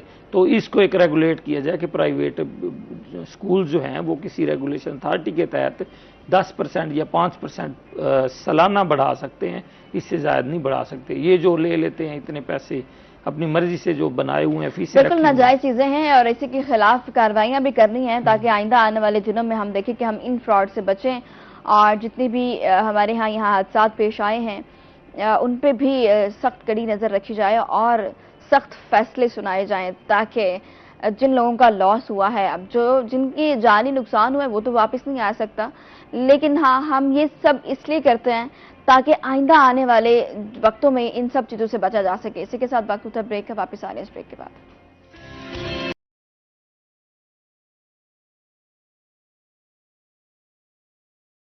के हवाले से बात कर रहे थे कि उनकी तरबियत बच्चों की करना बड़ी ज़रूरी होती है। शाकिरा, हम कहते हैं कि बच्चों, आपने भी बात की कि टीनेज में ऐसी एज होती है कि जहां आप बच्चों की तरबियत बेहतरीन करें ताकि आगे अच्छा वो परफॉर्म कर सकें। एक लिहाज से वो तरबियत की बात करते हैं जो आप घर पे अपने बच्चों की कर रहे हैं, लेकिन आजकल हम ये भी कह सकते हैं कि जो सोशल मीडिया है ये भी एक किस्म से बच्चों की तरबियत ही कर रहा है, क्योंकि आप देखते हैं कि ज़्यादातर बच्चे अपना वक्त जो है वो अब सोशल मीडिया, मोबाइल फ़ोन्स पर ही गुजारते हैं। तो वो टीन एज होती है, एक तरफ तरबियत घर से हो रही है, फिर हम ये भी कहेंगे एक तरबियत वो है जो बाहर का इन्वायरमेंट या सोशल मीडिया आपका कर रहा है। तो ऐसे में बैलेंस रखना कितना ज़रूरी है, उनको अवेयर करना कि ये सोशल मीडिया है, इस पे ये अच्छा है, ये बुरा है, और ये चीज़ें उनको बताना भी बड़ा ज़रूरी है। तो आपको क्या लगता है किस तरीके से हम उनके अंदर ये चीज़ें पुट कर सकते हैं? ये एक बहुत आपने ज़बरदस्त सवाल किए, क्योंकि ये हमारे लिए बहुत अहम है कि हम सोशल मीडिया का इफ़ेक्टिव यूज़ करना बच्चों को सिखाएं, और क्योंकि उससे बेनिफिट्स तो बहुत ज़्यादा हैं, लेकिन एट द सेम टाइम उसके नुकसानात भी बहुत ज़्यादा हैं। लेकिन जहां सोशल मीडिया एडिक्शन हो जाती है तो फिर वो सिर्फ आपको नुकसान ही पहुंचा रहा है। तो यहाँ पे मेरे ख्याल में पेरेंट्स और टीचर्स को ये किरदार अदा करना चाहिए कि बच्चों को ये सिखाएं कि टेक्नोलॉजी का इफ़ेक्टिव इस्तेमाल कैसे करना है, और उस इस्तेमाल को अपने पर्सनैलिटी डेवलपमेंट के लिए कैसे यूज करना है। अगर तो आपका बच्चा माइंडलेस स्क्रोलिंग करने की हैबिट में है और वो सोशल मीडिया यूज करके कंपैरिजन की एडिक्शन में चला गया है, या फेक सोशल मीडिया को देखते हुए वो वैसा लाइफस्टाइल अडॉप्ट करने की कोशिश करे, इसका मतलब है कि यहाँ पे नीड है कि आप इंटरफेयर करें और अपने बच्चे को ये सिखाएं कि उसकी जिंदगी का जो पर्पस और गोल है उसके अलाइनमेंट में वो सोशल मीडिया को यूज करे। सो फॉर इंस्टेंस, अगर तो वो बच्चा, उसकी कोई हॉबी है, उसका कोई इंटरेस्ट है, आर्ट्स एंड क्राफ्ट में बच्चे का इंटरेस्ट है, बच्चा पब्लिक स्पीकर बनना चाहता है, या वो इंजीनियर बनना चाहता है, या उसका जो भी माइंडसेट है, आप उसको सिखाएं कि आप वैसे जो प्लेटफॉर्म्स हैं सोशल मीडिया के, आप उनको सब्सक्राइब करें, आप उनको यूज करें, ताकि वो आपके नॉलेज को इन्हांस करें, ताकि वो आपकी इंटेलेक्चुअल कैपेबिलिटी को बढ़ाएं, ना कि आप माइंडलेसली और without any time limit, deadline उसको यूज करें। पेरेंट्स को ये करना चाहिए कि अलाइन कर देना चाहिए बच्चे के इंटरेस्ट को, और सोशल मीडिया के जो यूजेज है उसको अलाइन कर देना चाहिए, ताकि दोनों तरफ से बच्चे को बेनिफिट हो। ठीक हो गया। ज़रूरी है ये सारी चीज़ें बच्चों को सिखाना। आजकल के बच्चे, आपको पता है कि 2 साल का अगर बच्चा है तो वो भी मोबाइल फ़ोन इस्तेमाल करता है, उसमें अगर खाना खाना है तो कार्टून देखते हुए ही खाना है। तो बच्चों को ये सारी चीज़ें सिखाना बड़ा ज़रूरी है। क्या चीज़ें हैं जो टीन एज में हमें अपने बच्चों को, ख़ास करके लड़कियों को सिखानी चाहिए, उनको बताना चाहिए? ये बहुत अहम है। सबसे अहम चीज़ें मैं समझती हूँ वो सेल्फ कॉन्फिडेंस है, कि अपनी ज़ात के ऊपर एतमाद। आप अपनी बच्चियों को ये सिखाएं कि उनकी जो शख्सियत है उसमें जो उनके लुक्स हैं वो एक हिस्सा है उनकी शख्सियत का। बच्चे जब अपने बॉडी इमेज को लेके इतने ऑब्सेस्ड हो जाते हैं, इतना परेशान होते हैं, उनको ये लगता है कि शायद अच्छा दिखने की जो दौड़ है हमें इसमें सबसे आगे रहना है। उनको ये एग्जैक्टली आपको पता है, टीन एज में मैंने खुद बहुत सारे ऐसे बच्चों को फेस किया जो अभी टीन एज में है और उनको है कि मेरा रंग काला है और मुझे गोरा होना है। और मैं सोचती हूँ कि इस एज में अगर बच्चे इस चीज़ में पड़ गए कि मेरे लुक्स ऐसे हैं, मैं ऐसा दिखता हूँ या मैं ऐसी दिखती हूँ, मेरा रंग काला है, ये गोरा है, तो कैसे आगे मूव करेंगे वो लोग? आप उनको सिखाएं कि देखिए ज़िंदगी में फिजिकल फिटनेस होती है, जिस तरह इमोशनल फिटनेस होती है, इसी तरह इंटेलेक्चुअल या जिसको हम कहते हैं मेंटल फिटनेस, वो भी उतनी ही ज़रूरी होती है। एक हेल्दी माइंड होना आपकी बॉडी में बहुत ज़रूरी है। सिर्फ एक ऐसा चेहरा या एक ऐसी बॉडी जो अच्छी दिखती है वो काफ़ी नहीं है। और उनको आप लिंक करें उनके गोल्स के साथ, अलाइन करें उनकी लाइफ को, उनके इंटरेस्ट को, जो जिस भी चीज़ में उनका इंटरेस्ट है उसमें उनको इंगेज करें, उनको फिजिकल एक्टिविटीज में लेकर जाएं, उनको अपनी बॉडी इमेज की जो वो एहसास कमतरी होता है, वो जो इंफीरियरिटी कॉम्प्लेक्स है, उससे बाहर निकालें। उनको बताएं कि आपकी शख्सियत इससे ज्यादा है, आपकी लुक से ज्यादा है। इसी तरह उनकी हॉबीज एक्सप्लोर करने में उनको हेल्प करें। ये चंद चीजें हैं जो जरूर करनी चाहिए, खासतौर पर फीमेल्स के साथ। उनकी सेल्फ एस्टीम को बूस्ट किया जाना चाहिए, उनके इमोशनल रेगुलेशन पे काम किया जाना चाहिए, कम्युनिकेशन स्किल्स को बेहतरीन किया जाना चाहिए। अगर आप बच्चों को इस तरह की एक्टिविटीज में आउटडोर एक्टिविटीज़ में ज़्यादा इन्वॉल्व करते हैं तो आप देखते हैं कि कुछ टाइम के बाद बच्चे खुद को एम्ब्रेस करना शुरू कर देते हैं। सेकेंडली एक इंपॉर्टेंट चीज़ जो हमारे घरों में होती है वो हम खुद बच्चों को बताना शुरू कर देते हैं कि आप में ये कमी है, ये कमी है। तो बच्चों को आपने क्या करना है, खुद से मोहब्बत करना सिखानी है, सेल्फ कंपैशन और सेल्फ केयर सिखानी है। ये बताना है कि अब दूसरों से आप मोहब्बत तभी कर सकोगे जब आपको खुद से मोहब्बत होगी, जब आप खुद को एम्ब्रेस करना सीखोगे। अपने फेलियर्स को as a opportunity of growth देखना शुरू करें। अपनी जो स्मॉल विन्स हैं जिंदगी में, छोटी छोटी कामयाबियां हैं, उनको सेलिब्रेट करना शुरू करें। और ये देखें कि आप किसी रेस का हिस्सा नहीं बने, आप अपनी इंडिविजुअलिटी और अपनी शख्सियत के ऊपर, अपनी यूनिकनेस के ऊपर फोकस्ड रहें। क्योंकि इस बात का यकीन हर इंसान को होना चाहिए और बहुत मजबूत यकीन होना चाहिए कि मेरे जैसा पूरी दुनिया में कोई भी नहीं है। अल्लाह ताला ने जो मुझे बनाया है, जैसा मुझे बनाया वैसा कोई भी और एग्जिस्ट नहीं करता। तो इसका मतलब है अगर आप यूनिक हैं, आपकी शख्सियत यूनिक है, तो आपका जो पर्पज है इस दुनिया में आने का वो भी यूनिक है। सो हमें फिक्र जो करनी है, जो हमें फोकस करना है, अपना शिफ्ट वो इस चीज के ऊपर करना है कि हमने अपना वो बिगर पर्पस लाइफ में ढूंढना है। आपने बड़ी इंपॉर्टेंट बात की कि ज़हनी सुकून बड़ा ज़रूरी है। बहुत सारे बच्चे हम देखते हैं कि आजकल ज़हनी परेशानी, ज़हनी दबाव का शिकार है। कौन सी चीज़ है जो उनको इस तरफ लेके आती है? आप तो बहुत सारे केसेस आपके सामने आते भी होंगे। बिल्कुल। So unhealthy lifestyle, unhealthy habits, sleep routine ख़राब है, जंक का इंटेक बहुत ज़्यादा है, सोशल मीडिया एडिक्शन बहुत ज़्यादा है, और फोर्थ हेल्दी हैबिट्स में जिसमें एक सबसे बड़ी हैबिट का लैक है, no book reading at all, जिसकी वजह से वो सिर्फ स्क्रीन को देख रहे हैं और वो अपनी इंटेलेक्चुअल कैपेसिटी उसके ऊपर काम नहीं कर रहे, वो नहीं बढ़ रही। अब क्योंकि जब आप न्यू लर्निंग्स नहीं ले रहे तो आपके जो माइंड में वो न्यूरल कनेक्शंस हैं वो नहीं बन रहे हैं, और अब आप क्या करें कि स्टक हो गए। अब आपको ये लगता है कि जिंदगी रुक गई है, और आप वो जो एक मंडेन रूटीन होती है डेली बेसिस में, आप मोनोटनी के साथ सुबह उठ रहे हैं, सो रहे हैं, जाग रहे हैं, खाना खा रहे हैं, उसके बाद रात 12-1 बजे तक सोशल मीडिया की यूजेज है, उसमें कुछ नई चीज नहीं है जिंदगी की रूटीन में। सो वो उनको अनहेल्दी लाइफस्टाइल की तरफ ले जाता है। ठीक हो गया, ये सारी चीज़ें जिस पे फोकस करना बड़ा ज़रूरी है, स्पेशली ख़वातीन को इंडिपेंडेंट करना है, तो ये सारी चीज़ें उनको सिखाना बहुत ज़रूरी है।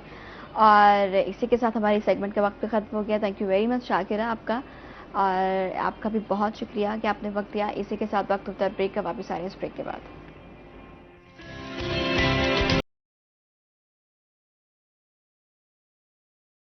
हम बात कर रहे थे कि कहानी जो होती है, सबकी अपनी अपनी कहानी होती है, लव स्टोरीज होती हैं, और इसी के साथ साथ वो कहानियाँ कुछ ऐसी होती हैं कि आपके माइंड को क्लिक कर जाती हैं। वायरल होने के साथ साथ इतनी ज़्यादा उनके अंदर इंस्पिरेशन होती है कि आपका दिल कर रहा होता है कि यार ये चीज़ें कहाँ से आती हैं। हम बहुत सारी स्टोरी सुनते हैं, लेकिन एक ऐसी स्टोरी ये भी सुनते हैं कि बेटी ने बाप को लीवर डोनेट कर दिया, भाई ने भाई को कर दिया, बीवी ने अपने शोहर को कर दिया। लेकिन मेरे ख्याल में ये पहली ऐसी स्टोरी है जिसमें हम ये देख रहे हैं कि शोहर ने अपनी बीवी को अपना लीवर डोनेट किया है। ऑब्वियसली उसके लिए वो, हम तो ये सुनते हैं और बहुत सारी चीज़ें हमने ये भी देखी कि दिल तो हर कोई देता है, जिगर देना बहुत बड़ी बात होती है। यकीनन वो जो सामने वाला है वो जिगर रखता है, मतलब जिगर की हैसियत रखता है, तो उसको जिगर डोनेट कर रहा है ना, तो ये बहुत बड़ी बात है। और हमारे साथ भी एक ऐसा वायरल कपल मौजूद है जिनके हस्बैंड ने उनको लीवर डोनेट किया। उनसे जानेंगे कि क्या जज्बात थे, क्या चीज़ें थी कि इतना बड़ा काम किया। ये बहुत बड़ी बात है कि आप अपना लीवर किसी को डोनेट, वो कहते हैं ना कि तू तो मेरा दिल भी है, जान भी है, जिगर भी है। तो ये सारी चीज़ें ने साबित की हैं कि ये मेरी सब कुछ हैं। तो हमारे साथ मौजूद है शबीर भुट्टा, वायरल कपल के नाम से, और उनकी बेगम शिंजा हमारे साथ हैं। अस्सलाम वालेकुम। वालेकुम सलाम। कैसे हैं आप? अल्हम्दुलिल्लाह। Thank you very much for joining us. Shinza कैसी हैं आप? शुक्र अल्लाह का। Thank you for joining us. और शिंजा से स्टार्ट कर लेते हैं। शिंजा, सबसे पहले तो मुझे ये बताएं कि ये बहुत बड़ी बात है कि आपके हस्बैंड ने आपको लीवर डोनेट किया। बिल्कुल है सर। बीवियां सुनते हैं शोहरों की खदमत करती हैं और इस तरह के काम करती हैं, बाकी भी देखते हैं कि बेटी ने बाप को कर दिया, भाई ने भाई को कर दिया, लेकिन ये फर्स्ट टाइम के हस्बैंड ने अपनी बीवी के लिए कुछ किया। ये बहुत बड़ी बात है। कैसा फील किया था उस वक्त जब आपको लगा कि आपके हस्बैंड ने कहा कि मैं करूंगा ये? मेरे लिए तो खैर बहुत बड़ी बात थी, क्योंकि उस टाइम मुझे डॉक्टर्स ने बिल्कुल जवाब दे दिया था। मुझे कहा था कि you have only 1 month for survival अगर आप ट्रांसप्लांट नहीं करवाती तो अच्छी सबसे बड़ी बात यह है, और सबसे हैरान कुन बात भी मिली है कि शबीर को मुझे मुंह से नहीं कहना पड़ा कि मतलब कोई डोनर ढूंढते हैं, करते हैं। जब हमें पता चला डॉक्टर अफान कैसर के थ्रू डायग्नोसिस हुआ हमारा, तो वहीं क्लिनिक पे ही बैठ के शबीर ने उनसे पूछ लिया कि इसके लिए क्या चीज इनिशियल रिक्वायर्ड है ना। तो उन्होंने कहा सबसे पहले तो आपका ब्लड ग्रुप मैच होना चाहिए। तो उन्होंने बताया कि मेरा भी O पॉजिटिव है और मेरा भी O पॉजिटिव था। हालांकि हम दोनों का ब्लड ग्रुप में मैच हो गया और कभी पहले हमने इस चीज को नोट भी नहीं किया था लाइफ में, तो वो भी ऑल ऑफ सडन हुआ। तो डॉक्टर ने कहा आप मुझे देखने में तो बिल्कुल फिट लग रहे हैं, तो आप अपने प्री चेकअप्स करवाएं तो आप इंशाल्लाह हो जाएंगे। तो मैं पहले तो बड़ी हैरान हुई और मैंने इसको मना भी किया। मैंने कहा देखें अगर एक बंदा डेथ बेड पे है तो दूसरे को नहीं होना चाहिए। But on the other side में बड़ी हैरान भी हो रही थी कि यार ये बंदा इतना दिलेर नहीं है तो ये कैसे ये स्टेप उठा रहा है और कैसे ये सब कर रहा है। तो लाइफ में फर्स्ट टाइम अल्लाह ताला ने इसको इस स्टेज पे रखा आजमाइश में मेरे आगे, तो मेरे लिए तो बहुत बड़ी बात है। मैं बड़ी हैरान भी थी और उस वक्त तो मुझे कुछ समझ नहीं आ रहा था, लेकिन अब जब मैं सोचती हूँ तो इसने वाकई में बहुत बड़ा काम शुरू में ही साबित कर दिया ना। वो कहती बीवियां इम्तिहान लेती हैं हाथ से, उन्होंने शुरू में ही साबित कर दिया कि आगे इम्तिहान का वक्त ही ना आए और मुझसे ना इतनी पूछ कुछ की जाए कि बीवी के बारे में। पहले ही मैं अपना सबूत दे दूं कि मैं अपनी बीवी से बहुत मोहब्बत करता हूँ। आपने जब सुना कि आपकी बेगम को ये डिजीज है, फिर डायग्नोज हुआ, कैसे आपने जहन में आया कि मैंने अपना लीवर डोनेट करना है? अच्छा, ऐसा है कि जब पता चला ना तो उस वक्त तो बहुत परेशानी बनी, दिमाग सुन्न हो गया था, कुछ समझ नहीं आ रही थी। मतलब एक नॉर्मल बंदे को थोड़ी सी डिजीज का पता चले और हमें एकदम से पता चला कि liver transplant, otherwise game story खत्म।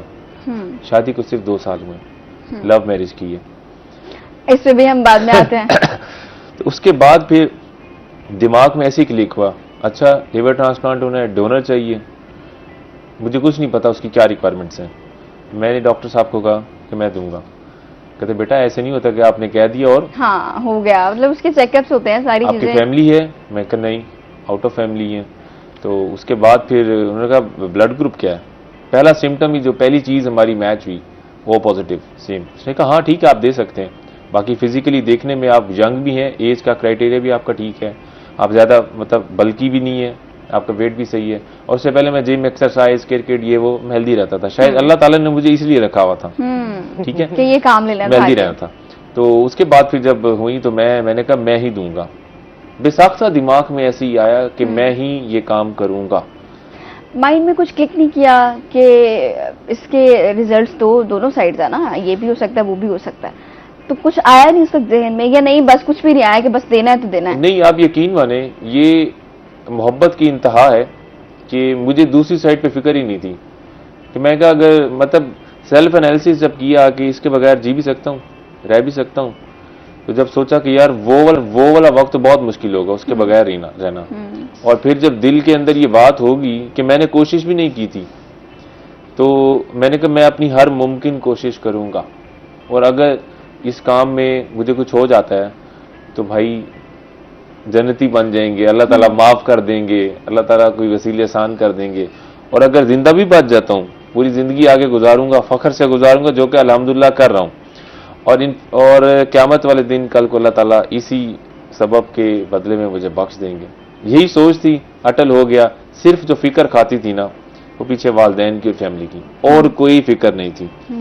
वालदैन के इम्तिहान में डाल दिए ना मैंने, मतलब एक लेकिन वालदैन की दुआओं से सुरखरू हो गए आप और बहुत अच्छी लाइफ गुजारे हैं, हेल्दी लाइफ गुजारे हैं। अब ये बहुत बड़ी बात है। और जैसे कि मैंने पहले कहा कि आपने साबित कर दिया अपनी बीवी को कि मैं आपसे बहुत मोहब्बत करता हूँ। शुरू में ही मैंने सबूत दे दिया कि मैं आपसे बड़ी मोहब्बत करता हूँ। ये जहन में आना बड़ी बात होती है कि उसके बगैर तो रहना नामुमकिन है। तो अगर ये वाला स्टेप, अगर इसमें कुछ ऊंच नीच हो जाती है तो काफ़ी है, ये बेहतर है बजाय इसके कि मैं उसके बगैर हूँ। तो बड़ी बात है। अच्छा, अब आते हैं हम, आपने कहा कि लव मैरिज है, तो कहाँ से मोहब्बत की दास्तान शुरू हुई? Basically we both are bankers, और एक बैंक में हमारी मुलाकात हुई थी और एक अच्छे दोस्त बन गए थे हम, अच्छे कोलीग से, एक दूसरे की हेल्प करना, काम, सपोर्टिव। फिर उसके बाद फैमिलीज में आना जाना हो गया। शिंजा की फैमिली अच्छी लाइवली सी थी, आना जाना, मिलना उठना बैठना अच्छा लगा। शिंजा का मेरे घर भी आना जाना, तो मतलब फैमिलीज की इंटरेक्शन भी अच्छी हो गई। तो फिर आपके चैनल के थ्रू बताना चाहूँगा, वालिद साहब कहते थे कि शादी करो, जितने भी करनी कर सही तो शादी कर। अच्छा।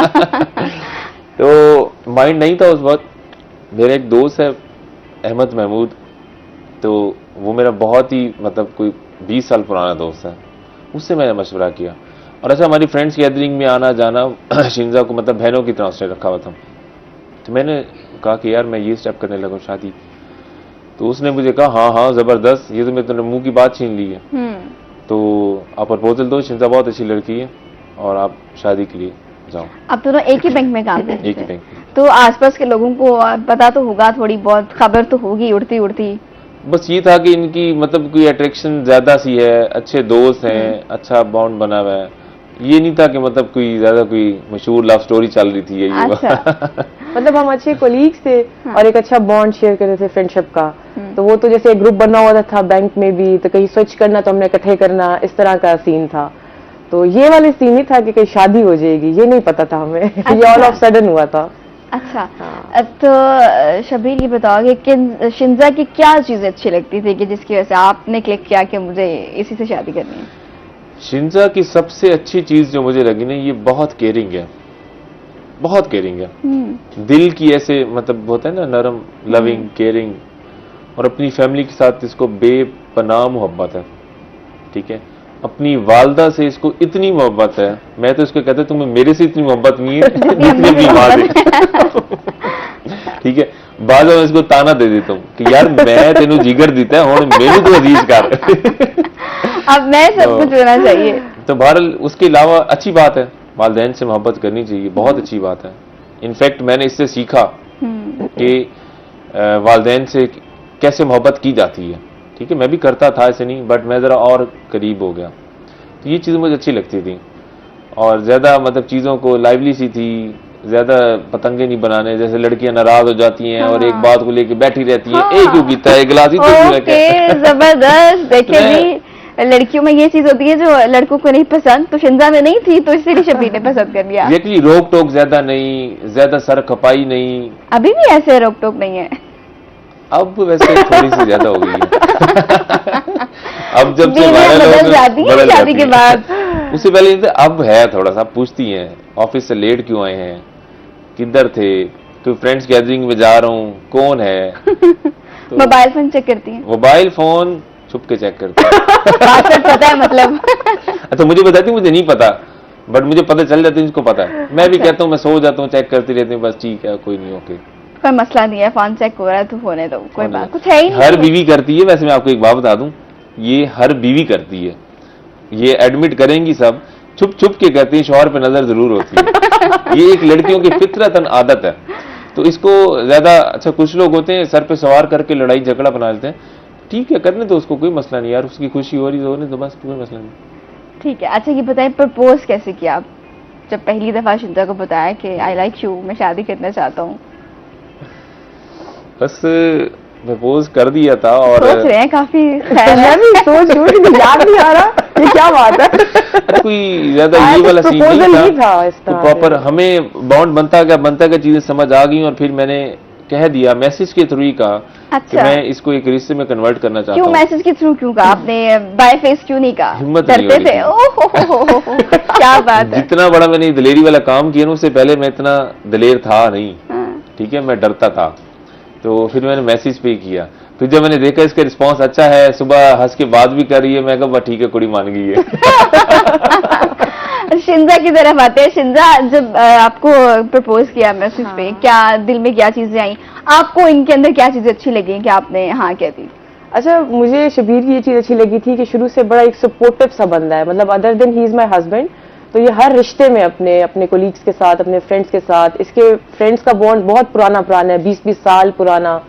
तो उससे मुझे इसकी नेचर पता चली कि नहीं, नेचर वाइज बहुत अच्छा है। और मेरे साथ भी इसके 5-6 ईयर्स का एक बॉन्ड था, तो हमारा प्रोफेशनल बॉन्ड था बेसिकली, लेकिन उसमें भी चीजों में सपोर्टिव था ये बहुत ज्यादा, और रिस्पॉन्सिबल बंदा था। सबसे पहली चीज जो मुझे अच्छी लगी इसकी, जो हमारे माशरे में बहुत से मर्दों में लैक करती है, वो रिस्पॉन्सिबिलिटी है। तो ये बहुत रिस्पॉन्सिबल बंदा था, यानी अगर कोई इसको काम असाइन किया गया तो उसको बड़ी रिस्पॉन्सिबिलिटी से इसने अच्छे तरीके से उसको पूरा करना है।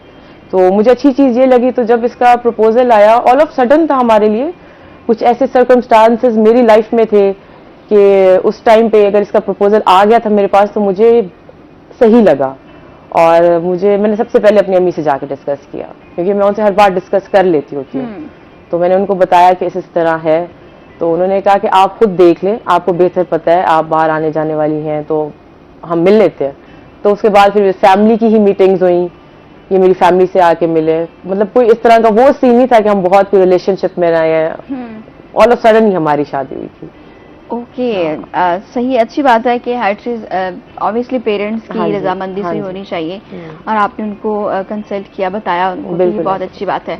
और इसी के साथ ये अभी पहले मैं बात करी थी, लड़की शादी के बाद बदल क्यों जाती हैं, नजर क्यों रखती हैं चुप चुप के? अच्छा, मैं कहती हूँ लड़कियां नहीं बदलती लड़कों को फील होता है कि हम बदल गए हैं, कि हम वैसे ही रहती हैं मतलब आप नहीं बदली, उनको फील हो रहा है। उनको फील हो गया कि यार अब तो ये बीवी बन गई है। अब मैं नॉर्मल से भी कोई बात करूँ ना फोन पे कि आप कहाँ हैं, तो कहेंगे अच्छा क्यों पूछ रहे हो मैं कहाँ हूँ मैंने कहा वैसे ही मैंने पूछा आप कहाँ हैं। ओके, तो जबरदस्त। पहले तो ये लगता था कि बहुत केयरिंग है, हाँ। पूछती है, अब लगता है कि क्यों पूछ रहे हैं। इस पे मजीद बात करेंगे छोटे से ब्रेक के बाद।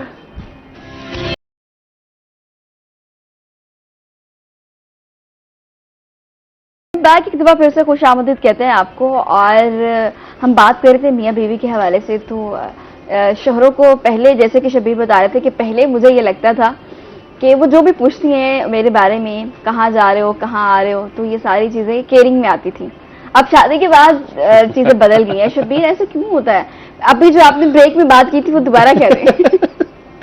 अच्छा, आपने सवाल किया कि शादी से पहले जो थी वो पूछी थी, और ये सब लड़के अगर देख रहे हैं, शादी से पहले जो है ना फिक्र होती है कि ये क्यों नहीं पूछ रही साढ़े को, ठीक है, किसी और ने तो नहीं पूछ रही तो वो बड़ा अच्छा लगता है। हाँ यार, बहुत मोहब्बत करती है, केयर करती है, अच्छा लगता है, अच्छा बॉन्ड बना हुआ है। शादी के बाद शादी से बात की हो जाती है। फितरतन उनकी गई है, उसके बाद वो फिर जरा इरिटेट करता है, किधर हैं, क्या कर रहे हैं, किसके साथ हैं। अच्छा, वो सवाल भी फिर ज्यादा बढ़ने लग जाते हैं। हाँ। तो मैं बीवियों को रिक्वेस्ट करूंगा, मेहरबानी करें। उन्होंने बताया कि सवाल बढ़ते नहीं है, आपको फील हाँ। ज्यादा होता है। हाँ, हो सकता है कि शायद हमारे अंदर कोई मिस्टेक हो। अब फितरत है, क्या कर सकते हैं इसको। पहले एक वो होती है ना, क्यूरियोसिटी होती है कि वो सही कह रहे हैं कि किसी और तो नहीं पहुंचे, बाद में पक्का है कि मेरी ही है भाई। और मेरी ये नहीं, कितने जाना है और कितने जा रहे हैं बस। हाँ, शोहर किसी और पास से निकल सकता है। वो नॉर्मली मैं आपको बताऊं ना, मतलब हमारे माशरे में, इस्लाम में 4 शादियां जो हैं वो कर सकता है मर्द, तो वो एक इनसिक्योरिटी जो है ना फील होने लग जाती है औरत को, जिसकी वजह से वो फिर ज्यादा एंगेज हो जाती है, पूछती रहती है, सवाल जवाब करती है, लेट क्यों आए हैं। अच्छा, वैसे मेरा पॉइंट ऑफ व्यू बड़ा डिफरेंट है इससे। कुछ बीवियां होती हैं जो कंसर्न होती हैं इस हवाले से, बट कुछ नहीं होती। और हो सकता है कि मर्दों को ऐसा फील हो, बट मैं जो हूँ, मैं इस तरह की हूँ नहीं, ठीक है। और मैंने कभी भी शबीर को अनयूजुअल, एडमिट भी करेगा शबीर इस बात को, कि मैंने कभी अनयूजुअल शबीर को किसी भी बात पे ना तंग किया, ना कहीं इसको कहीं आने जाने से रोका। कुछ ऐसी चीजें, कुछ ऐसी सिचुएशंस हो जाती होंगी बीच में, बट ये है कि मैं, हमारा बॉन्ड एक बड़ा अच्छा बॉन्ड रहा है, बड़े अच्छे जैसे फ्रेंडशिप वाला बॉन्ड रहता है। तो उसमें ना इसने कभी मुझे अनयूजुअल तंग किया कि यहाँ नहीं जाना, वहां नहीं जाना, यहाँ जॉब नहीं करनी, मतलब इसने भी बहुत मुझे फ्री हैंड दिया हुआ है, और सेम एज यूजुअल मैंने भी।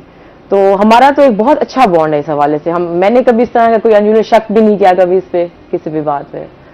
ठीक है, लेकिन आज मुझे लगता है थोड़ी इस तरह की बातें करें, 4 शादियों की बात कर रहे हैं। आज तो घर जाके फोन चेक होना ही होना है, सोच समझ के बात करें। आज 4 शादियों की बात कर रहे हैं, मामला आगे तो नहीं बढ़ रहे? नहीं, ऐसा बिल्कुल नहीं है। मेरे से पता नहीं हर इंटरव्यू में यही सवाल क्यों किया जा रहा है कि दूसरी शादी, तीसरी शादी, आप क्यों दे रहे हैं ना? अभी आप 4 शादियां। देखिए, मैंने सिर्फ ये कहा है कि औरतों को इनसिक्योरिटी शादी के बाद हर औरत को हो जाती है कि मेरा मर्द किसी और पास न टोर जावे, ठीक है, क्योंकि इस्लाम में 4 शादियां जो हैं वो कर सकता है, इजाजत है। बट मेरा ऐसा कोई ख्याल नहीं है दूसरी शादी का। अगर मैंने करनी होती तो एट दैट टाइम मैं कंसीडर कर लेता कि यार देखिए, मुझे दुनिया ने रोकना भी नहीं था कि अल्लाह ताला ने उसको एक बीमारी दी है और वो एक डेथ बेड पे आई हुई है। डॉक्टर ने लिटरली कहा हुआ था कि 1 महीने से ज्यादा सर्वाइव नहीं करेंगी। इनके पूरे जिस्म में पानी पड़ गया था। इनकी खूबसूरती, इनकी रंगत, इनकी आईज येलो, इनके बाल का जल जाना, वो जो टफ टाइम था। अच्छा, मैंने कभी भी अपनी आंखों से इनको फील नहीं होने दिया कि आपके हुस्न में ये कमी आ गई है, ठीक है। मैं इनको कभी नहीं, ये कहती थी मेरा चेहरा कैसा हो गया, मेरी आइज कैसे होगी, मैंने कहा कुछ भी नहीं, आप ठीक हो जाओगी। और उसके बाद कभी सोचा नहीं था। मैं अल्लाह ताला से हसरत भरी निगाहों से मतलब बात करता था, अपने रब से बातें करता था कि या अल्लाह ये दोबारा और अब देख लें अल्हम्दुलिल्लाह दोबारा चेहरा भी ग्लो कर रहा है, आइज ठीक है, हेयर भी दोबारा वैसे हो गए हैं। और अब मैं कहता हूँ कि यार अब तो बाल तुम्हारे ज्यादा अच्छे हो गए हैं। तो दूसरी शादी को कोई प्लान नहीं है, अगर होता तो मैं उसी वक्त कर लेता। ठीक है, बिल्कुल ऐसा प्लान नहीं है, इसी के साथ जिंदगी गुजारनी है, अल्हम्दुलिल्लाह मैं खुश हूँ। बिल्कुल, ये चीज बड़ी साबित करती है इस बात को कि शबीर का अगर ऐसा प्लान होता।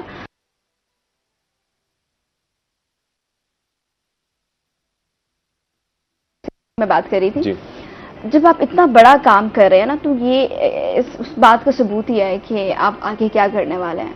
क्योंकि शादी को आपने बोला 2 साल हो गए जी। थे उस वक्त ना, तो 2 साल एक अच्छा टाइम पीरियड है एक दूसरे को समझने के लिए। आपको पता चल जाता है कि आप आगे चल सकते हैं या नहीं चल सकते। तो अगर उन्होंने इतना बड़ा स्टेप लिया तो ऑब्वियसली उनको लगा था कि सारी जिंदगी अब शिंजा के साथ ही गुजारनी है, जो कि बहुत अच्छी बात है। और कि आपका ट्रांसप्लांट हुआ कब? हमारा ट्रांसप्लांट हुआ था 16 दिसंबर 23 में। ओके। ठीक है, और हमें डॉक्टर अफान कैसर साहब की तरफ से डायग्नोसिस हुए थे। और मुल्तान में वैसे बहुत कम ऐसे हमारे डॉक्टर हैं, हमारी इसकी बीमारी आइडेंटिफाई नहीं हो रही थी। 6 मंथ तो हम प्रोलॉन्ग करते जा रहे हैं, हेपेटाइटिस ई के साथ चलते जा रहे हैं। एट दी एंड जब डॉक्टर अफान कैसर साहब के पास हम गए और एक रेफरेंस से गए, तो उन्होंने जब देखा तो उन्होंने कहा इनको ऑटो इम्यून हेपेटाइटिस है। ठीक है, वो इनको पुराना अंदर से इनकी बॉडी में था। वो ट्रिगर कब हुआ? जब हेपेटाइटिस ई हुआ इनको एक पानी के थ्रू। तो डॉक्टर साहब ने डायग्नोसिस, शुक्र अल्हम्दुलिल्लाह कि उन्होंने डायग्नोसिस अच्छे बना दिए। और उन्होंने उस वक्त बम तो फोड़ दिया मेरे पे कि जा पुत्र ट्रांसप्लांट होएगा हूं। तो बट उन्होंने सही रास्ता बता दिया ताकि मैं जल्दी से माइंड मेकअप कर लूं। अगर मैं सोचता ट्रांसप्लांट करता हूं कोई और डॉक्टर से, और कोई हल नहीं, मुल्तान में इधर रहने की कोई जरूरत नहीं है, उनके पास टाइम नहीं है।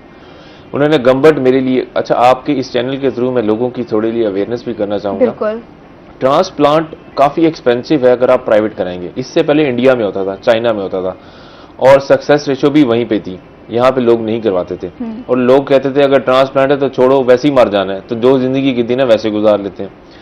अब सिंध गवर्नमेंट की तरफ से अच्छा काम किया गया। गंबट में सखर से आगे एक जगह है, शहर कहते, कस्बा कहते, वहां पे एक बहुत बड़ा हॉस्पिटल बनाया गया। ठीक है, और वहां पे liver transplant, kidney transplant, lungs transplant, bone marrow transplant free of cost किया जा रहा है। ओके। गरीबों के लिए। ठीक है, तो अगर सक्सेस रेशियो क्या है वहां पर? उधर भी सक्सेस रेशियो अच्छी है। डॉक्टर वहाब डोगर साहब वहां पे बहुत मशहूर सर्जन है वहां के, तो वो कोई 500-600 ट्रांसप्लांट सक्सेसफुल कर चुके हैं। ठीक है, तो आपके चैनल से तो बस लोगों को बताना चाहता हूं कि अगर बीमारी आ गई है तो उसको छोड़ो नहीं, आखिरी दम तक आपने फाइट करनी, लड़ना है। अल्लाह ताला आपको रास्ते बना देंगे। अगर मैं उस वक्त हिम्मत हार जाता तो आज ही मेरे साथ ना होती। ठीक है, मेरी जिंदगी का तर्ज मतलब रुख ही और होता। बट मैं मतलब फाइट की मैंने, मैं अपनी बीमारी और मुश्किल के आगे डट के खड़ा हो गया। ठीक है, और उसके बाद डॉक्टर साहब ने मुझे गंबट भेजा, क्योंकि जब से मुझे पता चला कि इसकी सर्जरी कॉस्ट भी 7 to 10 मिलियन है, तो 2 मिनट के लिए मैं परेशान, मैं कोई इतना अमीर इंसान भी नहीं था। तो उसके बाद मैं गंबट इनको लेके गया, अकेला गया। एक मेरे बड़े भाई भी थे साथ में, डॉक्टर शबाज थे, वो मेरे साथ मतलब रहे। आपका ट्रांसफर गंबट में हुआ? नहीं, ओके। हम गंबट गए। अब आपको स्टोरी थोड़ी सी सुना रहा हूँ। हम यहाँ से निकले, गंबट चले गए। डॉक्टर साहब ने कहा फौरी चले जाए। मैं सुबह चला गया और यही पता चला वहाब डोगर साहब को हमने अलाइन किया कि जो सर्जन है। हम रास्ते में हैं, गंबट पहुंच रहे हैं, और उसके बाद पता चला कि वहाब डोगर साहब की मदर की डेथ हो गई है और वो वहां से वापस आ गए। अब बताएं मेरे पे क्या गुजरेगी। तो उस वक्त फिर मैं 3-4 दिन वहां पे रुका। इनके मामू हैं ब्रिगेडियर फुरकान तरीन साहब, उन्होंने बड़ा अच्छा वहां पे इंतजाम करा के दिया, अलाइन कराया, रेफरेंसेस किए, मेरी चीजें स्मूथ हो गई। 3-4 दिन बैठे रहे, ये बीमारी में बैठी हुई वैसी, अब ब्लाइंड बैठे, क्या करें। अल्लाह के आसरे हम वापसी आ गए। तो डॉक्टर फान साहब ने कहा कि आप शिफा राब्ता कर लें। तो हमने शिफा इंटरनेशनल सर्च किया, वहां पे अबू बकर फीस भट्टी साहब यूट्यूब पे हमने देखा, उनकी स्टोरीज पढ़ी, और उसके बाद हमने एक माइंड में अल्लाह ताला ने डाला कि यार आप एक जाके वहां से फॉलोअप ले लें। तो हम उधर एक जाके चेक करवाने गए थे। जब हम उनके पास शिफा इंटरनेशनल इस्लामाबाद पहुंचे, उनसे जाके मिले, तो मुझे बहुत तसल्ली मिली। वो इतने मतलब मेरे लिए एक वो फरिश्ता है। ठीक है, अल्लाह ताला ने उनके हाथ में इतनी शिफा दी है, इतने हम्बल, इतने डाउन टू अर्थ। वो उन्होंने आधा घंटा हमारी काउंसलिंग की, कहा बेटा ट्रांसप्लांट हो जाएगा, आप चीज़ों को मैनेज करो, और अल्लाह के बाद इनकी ज़िंदगी जो है अगर अल्लाह ने लिखी हुई है तो मेरी तरफ से इनकी सक्सेस रेशियो जो है 98% है। ओके। तो मैंने कहा व्हाट अबाउट मी, डोनर की। उन्होंने कहा आपकी 200% आप परेशान ना हो। अल्लाह ताला की तरफ से अगर कोई चीज लिखी हुई है तो अलग बात है, ठीक है। बाकी हमने ट्रांसप्लांट किए हुए हैं, आपको कुछ नहीं होगा, आप यंग हैं, एनर्जेटिक हैं, आप चीजों को अरेंज करें। बस सर्जरी कॉस्ट जो थी वो फिर 7 to 8 मिलियन थी। तो उसके बाद शिंजा के जो बैंक है HBL, हमने उनको एक ईमेल की, उनको बताया कि आपकी ये एम्प्लॉई हैं और हमारे पास फंड्स नहीं है, पर डॉक्टर साहब ने कहा इनकी ज़िंदगी बच जाएगी। तो फिर डॉक्टर वसीम साहब थे जो कि HBL के बोर्ड के पैनल के हेड हैं, ठीक है। तो उन्होंने हमसे रब्ता किया, विद इन 2 days HBL ने हमें सारे फंड्स की अप्रूवल दी और हमारा ट्रांसप्लांट फ्री ऑफ कॉस्ट उन्होंने स्पॉन्सर किया। Okay, Yes. जबरदस्त, तो गुड। HBL को भी मैं बहुत थैंकफुल हूँ। हम हमेशा से HBL ने हमारे साथ, मतलब वो बोर्ड देखते हैं जब जब हम HBL का, तो हम शुक्र अदा करते हैं। लेकिन अल्लाह ताला ने रास्ते बनाए, वसीले बनाए, और जिन लोगों को बनाए वो मैं उनको बता रहा हूँ। तो बस फिर हमारा सक्सेसफुल ट्रांसप्लांट अल्हम्दुलिल्लाह हो गया। और ट्रांसप्लांट के बाद थोड़ी मुश्किलात थी, तकलीफ तो बहुत बर्दाश्त की है, ये नहीं है कि आसान था, दर्द था। मतलब IV लाइन्स ये देख लें कि नेक में भी मेरी लगी हुई थी, ठीक है, बहुत बड़ा कट भी था अंदर, हाँ, लीवर मैंने वो भी। देखा हुआ है कि लीवर ट्रांसप्लांट का बहुत बड़ा कट होता है। Exactly. और बहुत सारी चीजें होती हैं, मतलब बहुत बड़ा, बाकी बड़े दिल वाले ये काम कर सकते हैं। शिंजा, जब आप इस तरफ जा रही थी ट्रांसप्लांट की तरफ, तो जैसे हम मूवीज में देखते हैं कि उससे पहले बात होती है और फिर डिस्कस होता है कि अच्छा अगर ये हो गया तो फिर ये करेंगे, और अगर ये हो गया तो फिर ये करेंगे। तो आपकी जो ऑपरेशन थिएटर में जाने से पहले की कॉन्वर्सेशन थी, उस पर हम बात करेंगे, लेकिन एक छोटे से ब्रेक के बाद, ब्रेक का वक्त हो गया, जब ब्रेक से वापस आएंगे फिर इस पर बात करते हैं। एक छोटे से ब्रेक के बाद वापस आ रहे हैं।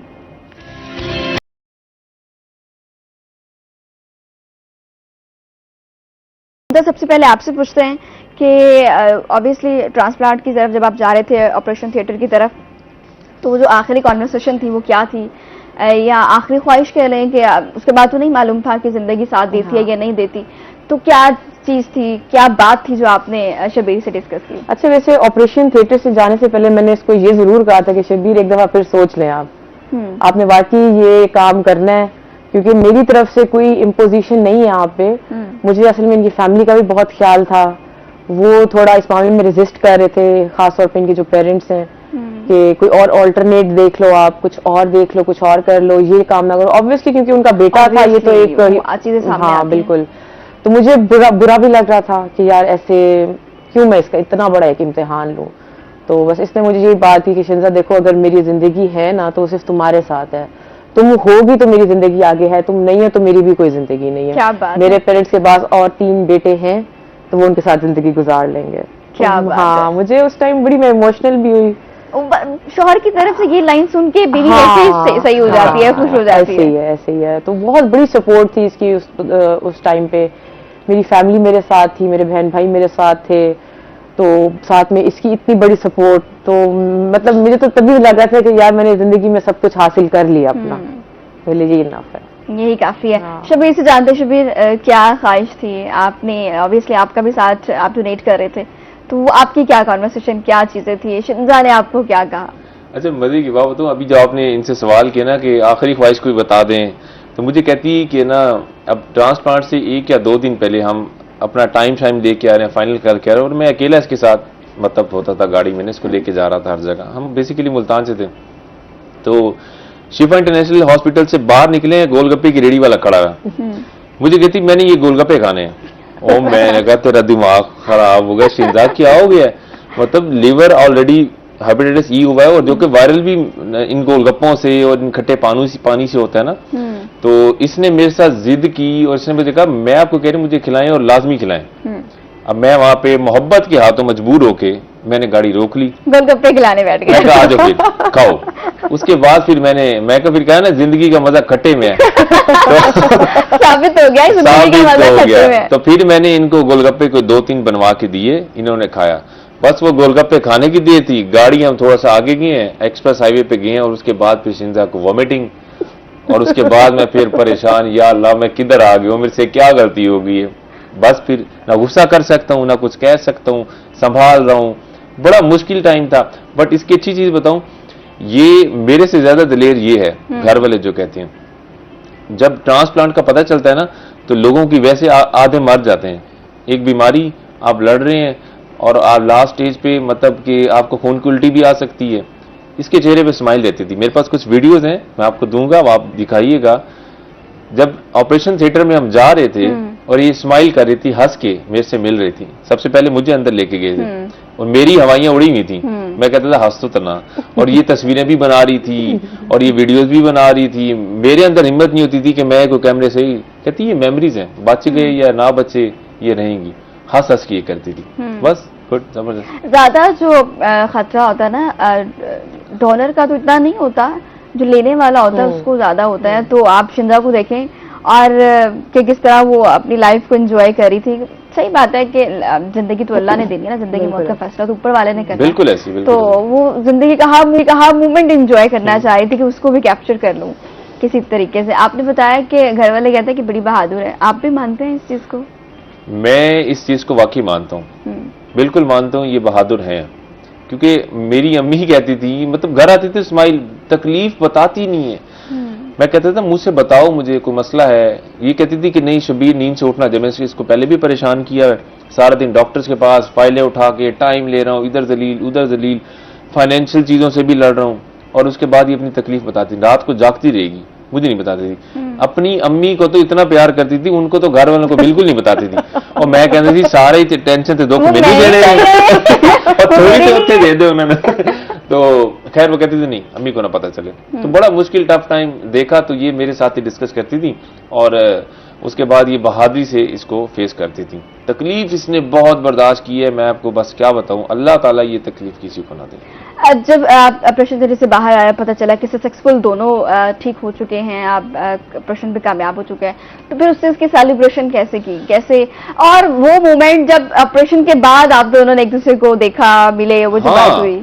ये बड़ा इंटरेस्टिंग सवाल किया आपने। जब ऑपरेशन थिएटर से सबसे पहले मुझे बाहर लाया गया, हमारी सर्जरी टोटल कोई 16 आवर्स की थी, ठीक है, और रात को की 9 बजे मुझे ऑपरेशन थिएटर से बाहर निकाला गया, होश में दिला के, हल्का हल्का नींद मतलब।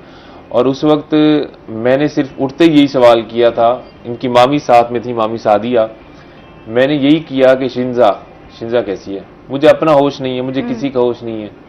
और इसने उठते ही हल्का सा जब इसको होश दिलाया गया, शबीर कैसा, शबीर, हम एक दूसरे की फिक्र थी। और उसके बाद फिर डॉक्टर साहब ने हमें दोनों को फिर बेहोश कर दिया था कि ये पेन ज्यादा हो गया, इनको सुबह देखेंगे। तो उसके बाद जब सुबह उठे तो ये इतनी दिलेर, मैं इनकी दिलेरी की मिसाल कि मेरे से हिला भी नहीं जा रहा था, पूरे स्टिचेस लगे हुए थे, कहाँ कहाँ पे वेन्स लगी हुई थी, मैं बहुत तकलीफ में था, बहुत शदीद। और ये कहती हैं कि मैं उठ के चल के शबीर के पास जाऊंगी, एक ही आईसीयू में, आमने सामने हमारे वार्ड थे। डॉक्टर साहब ने कहा कि आप उठ लेंगी, आप हिम्मत वाली हैं? इसने कहा जी मैं उठ लूंगी। और ये दिलेर की बच्ची उठ के गई, ये उठी बगैर सहारे के, चल के, और मेरे पास आई। आपको देखने के लिए आई? मुझे देखने के लिए इसने दूर से इशारा किया, मैंने इसको देखा और मैं दिल में यही कह रहा हूँ कि ये कैसे उठ के आ गई है, इसका ट्रांसप्लांट होया भी है, ये मजाक पता चले मेरा जिगर किसी और तो नहीं ला देता। मेरे कोल तो भाजन हिलिया नहीं जा रहा, मतलब मेरा तो एक तकिया भी नहीं हिला जा रहा था, इतना पेन। उसके बाद इन्होंने मुझे स्टेप्सिल्स दी, क्योंकि वो खांसी होती थी बार बार, गिफ्ट के तौर पर वो पानी नहीं देते थे ना, पहला गिफ्ट स्टेप्सिल्स दिया उन्होंने कि ये खांसी होगी, संभाल के रखें। तो वो दिया और उसके बाद चली गई। और मुझे 2 दिन तक डॉक्टर उठाते रहे, उठ चलो, उठो चलो। मैं कहता मैं नहीं उठता। मैं बोलता भी नहीं था, मैं सोया रहता था। तो फिर जबरदस्ती मुझे रेस्ट करूंगा। तो मुझे डॉक्टर्स ने जबरदस्ती, जो उनके फिजियोथेरेपिस्ट थे, उन्होंने कहा ऐसे नहीं काम चलेगा, मुझे उठा के बिठा दिया, मुझे से 2-3 कदम चलवाए, मेरी तो तबाही फिर गई। खैर बस फिर ये दिलेर में से ज्यादा है, तकलीफ ये ज्यादा बर्दाश्त कर जाती है। ओके शिंजा, ये तो दूर दूर की मुलाकात हुई ना, आंखों आंखों में इशारे किया, स्टेप्सिल्स गिफ्ट कर दिया। अब आपने सामने आपकी मुलाकात कब हुई ऑपरेशन के बाद? अच्छा ऐसा था कि जब हम हॉस्पिटल में थे तो आईसीयू में भी सबसे पहले मैंने उठते ही पूछा शबीर का, क्योंकि दिल में मेरे अजीब सा एक खौफ था, एक अजीब सी एहसास था कि यार अल्लाह ना करे कभी इसको कुछ हो जाए तो मैं कैसे अपने आप को माफ करूंगी। यानी एक बंदे ने अपनी जिंदगी दांव पे लगा दी मेरे लिए, ये कैसे पॉसिबल है? हालांकि होता है ना कि कोई ब्लड रिलेशन हो, आपका भाई हो, बहन हो, पेरेंट्स हो, वो एक समझ में आती है। तो बिल्कुल एक आउट ऑफ फैमिली, और शादी को भी 2 साल हुए, तो इसने इतना बड़ा स्टेप कैसे उठाया? तो मैं उस चीज को भी एडमिट ही नहीं कर पा रही थी।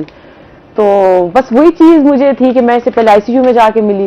हालांकि 15 ट्यूब्स पास हुई थी मेरे अंदर से, 2 स्टमक में, पीछे नेक में, कमर में, बहुत सारी चीजें थी। बिल्कुल नहीं चला जाता, लेकिन मेरे दिमाग में सिर्फ ये था कि एक दफा मैं देख लूं इसको कि ये ठीक है।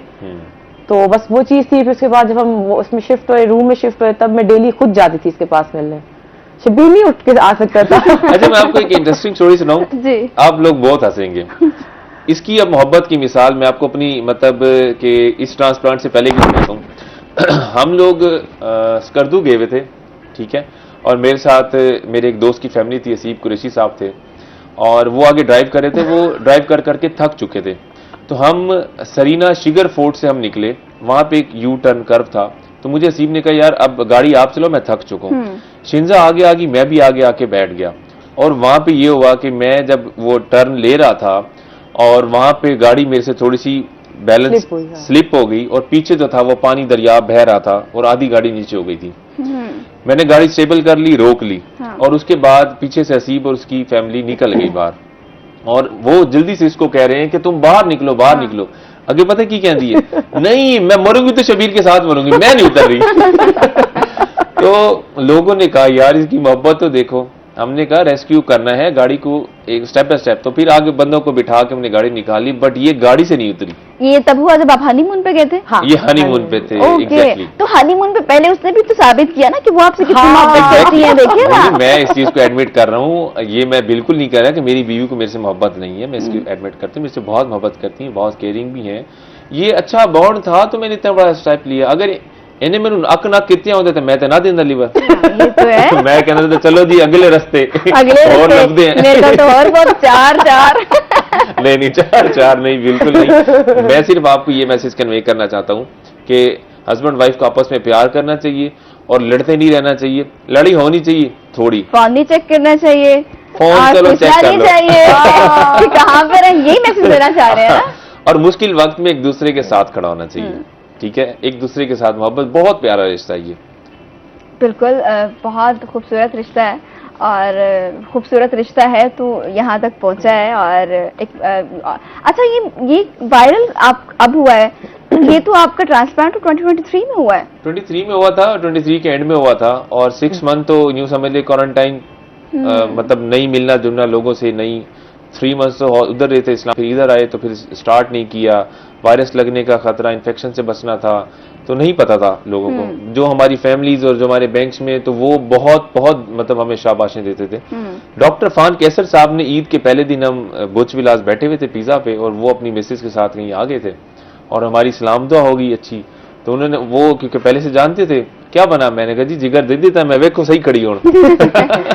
नहीं, बेसिकली डॉक्टर अफान कैसे जो है उन्होंने डायग्नोसिस किया था हमारा, क्योंकि कोई डॉक्टर मुल्तान का नहीं कर पा रहा था, तो उन्होंने डायग्नोसिस किया। उनके लिवर टावर में हमारा ट्रीटमेंट चलता रहा बिफोर सर्जरी, और उनके मिसेज ने मेरी वो रिपोर्ट बनाई जो होती है अल्ट्रासाउंड की और सीटी स्कैन की। हाँ जी, सीटी स्कैन की। तो उनका बहुत बड़ा हाथ है मेरे इस डिजीज को डायग्नोज करने में, और उसके बाद हमें वायरल करने में भी उन्हीं का हाथ है। फिर उन्होंने एक वीडियो बनाई, और वो फिर फेसबुक पे यूट्यूब पे निकलती कहाँ गई, और फिर बहुत सारे चैनल्स हमारे पीछे, मतलब तो अल्लाह ताला का शुक्र आप लोगों की मोहब्बत है ना, ये जिगर को जिगर दे देना, ये लाइन ही बहुत बड़ी है कि आप ऑब्वियसली मोहब्बत इतनी है तो आपने ये काम किया है। इसी के साथ वक्त होता है ब्रेक का, वापस आ रहे हैं इस ब्रेक के बाद।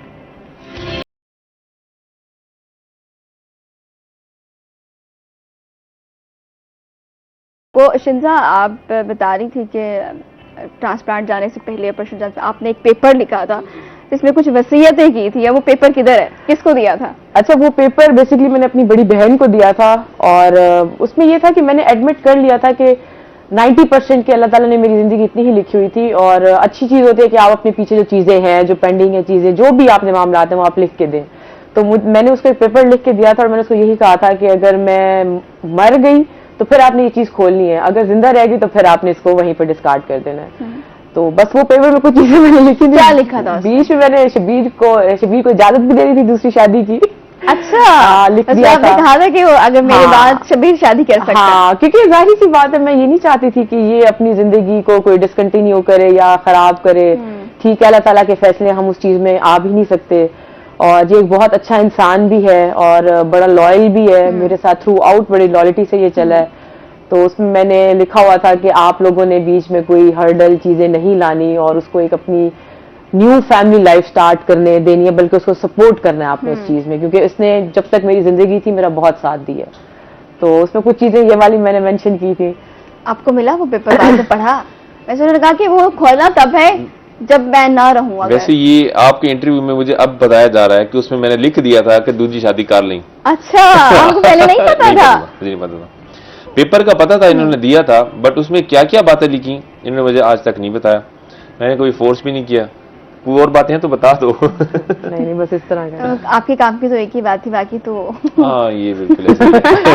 कहते हैं हाँ, ये भी है। अच्छा, शिंजा को कभी गाना सुनाया हो, मोहब्बत भरे अल्फाज बोले हो, कोई शेर सुनाया हो, आज सुनाना चाहें? शिंजा को मैं आपको बताऊं, इस ट्रांसप्लांट से पहले ना इनकी सिस्टर, छोटी सिस्टर की शादी थी, तो हमने एक कपल डांस किया था, वो भी थोड़ा सा फेसबुक पे वायरल हुआ था, जिसमें था कि तेरे वास्ते मैं फलक से चांद तारे लाऊंगा। क्या बात है। तो वो जब डांस किया और वो जो गाना मैंने इसको डेडिकेट किया, तो बाद में फिर दुनिया यही कहती कि आपने जो बात उस वक्त कही थी तो आपने वो करके भी दिखा दिया, साबित किया आपने। साबित भी। बाकी शिंजा से अल्हम्दुलिल्लाह मोहब्बत है, मेरी दुआ है। और मैं लास्ट में ये भी कहना चाहूँगा कि मैं अल्लाह ताला से ये भी कहता था कि या अल्लाह अगर इसका कोई वक्त लिखा हो तो उससे पहले मुझे ना दिखाना, मुझे उठा लेना। लिटरली मैं अल्लाह ताला से बातें करता था, नहीं था इतना हौसला नहीं था, इतना हौसला नहीं था कि मैं वो चीज़ देख सकता। तो मैं कहता था अल्लाह ताला या इसकी ज़िंदगी दे दो या फिर मुझे। इसीलिए मैंने दिलेर हुआ और मैंने वो डिसीजन किया और मैंने अपना लिवर डोनेट कर दिया।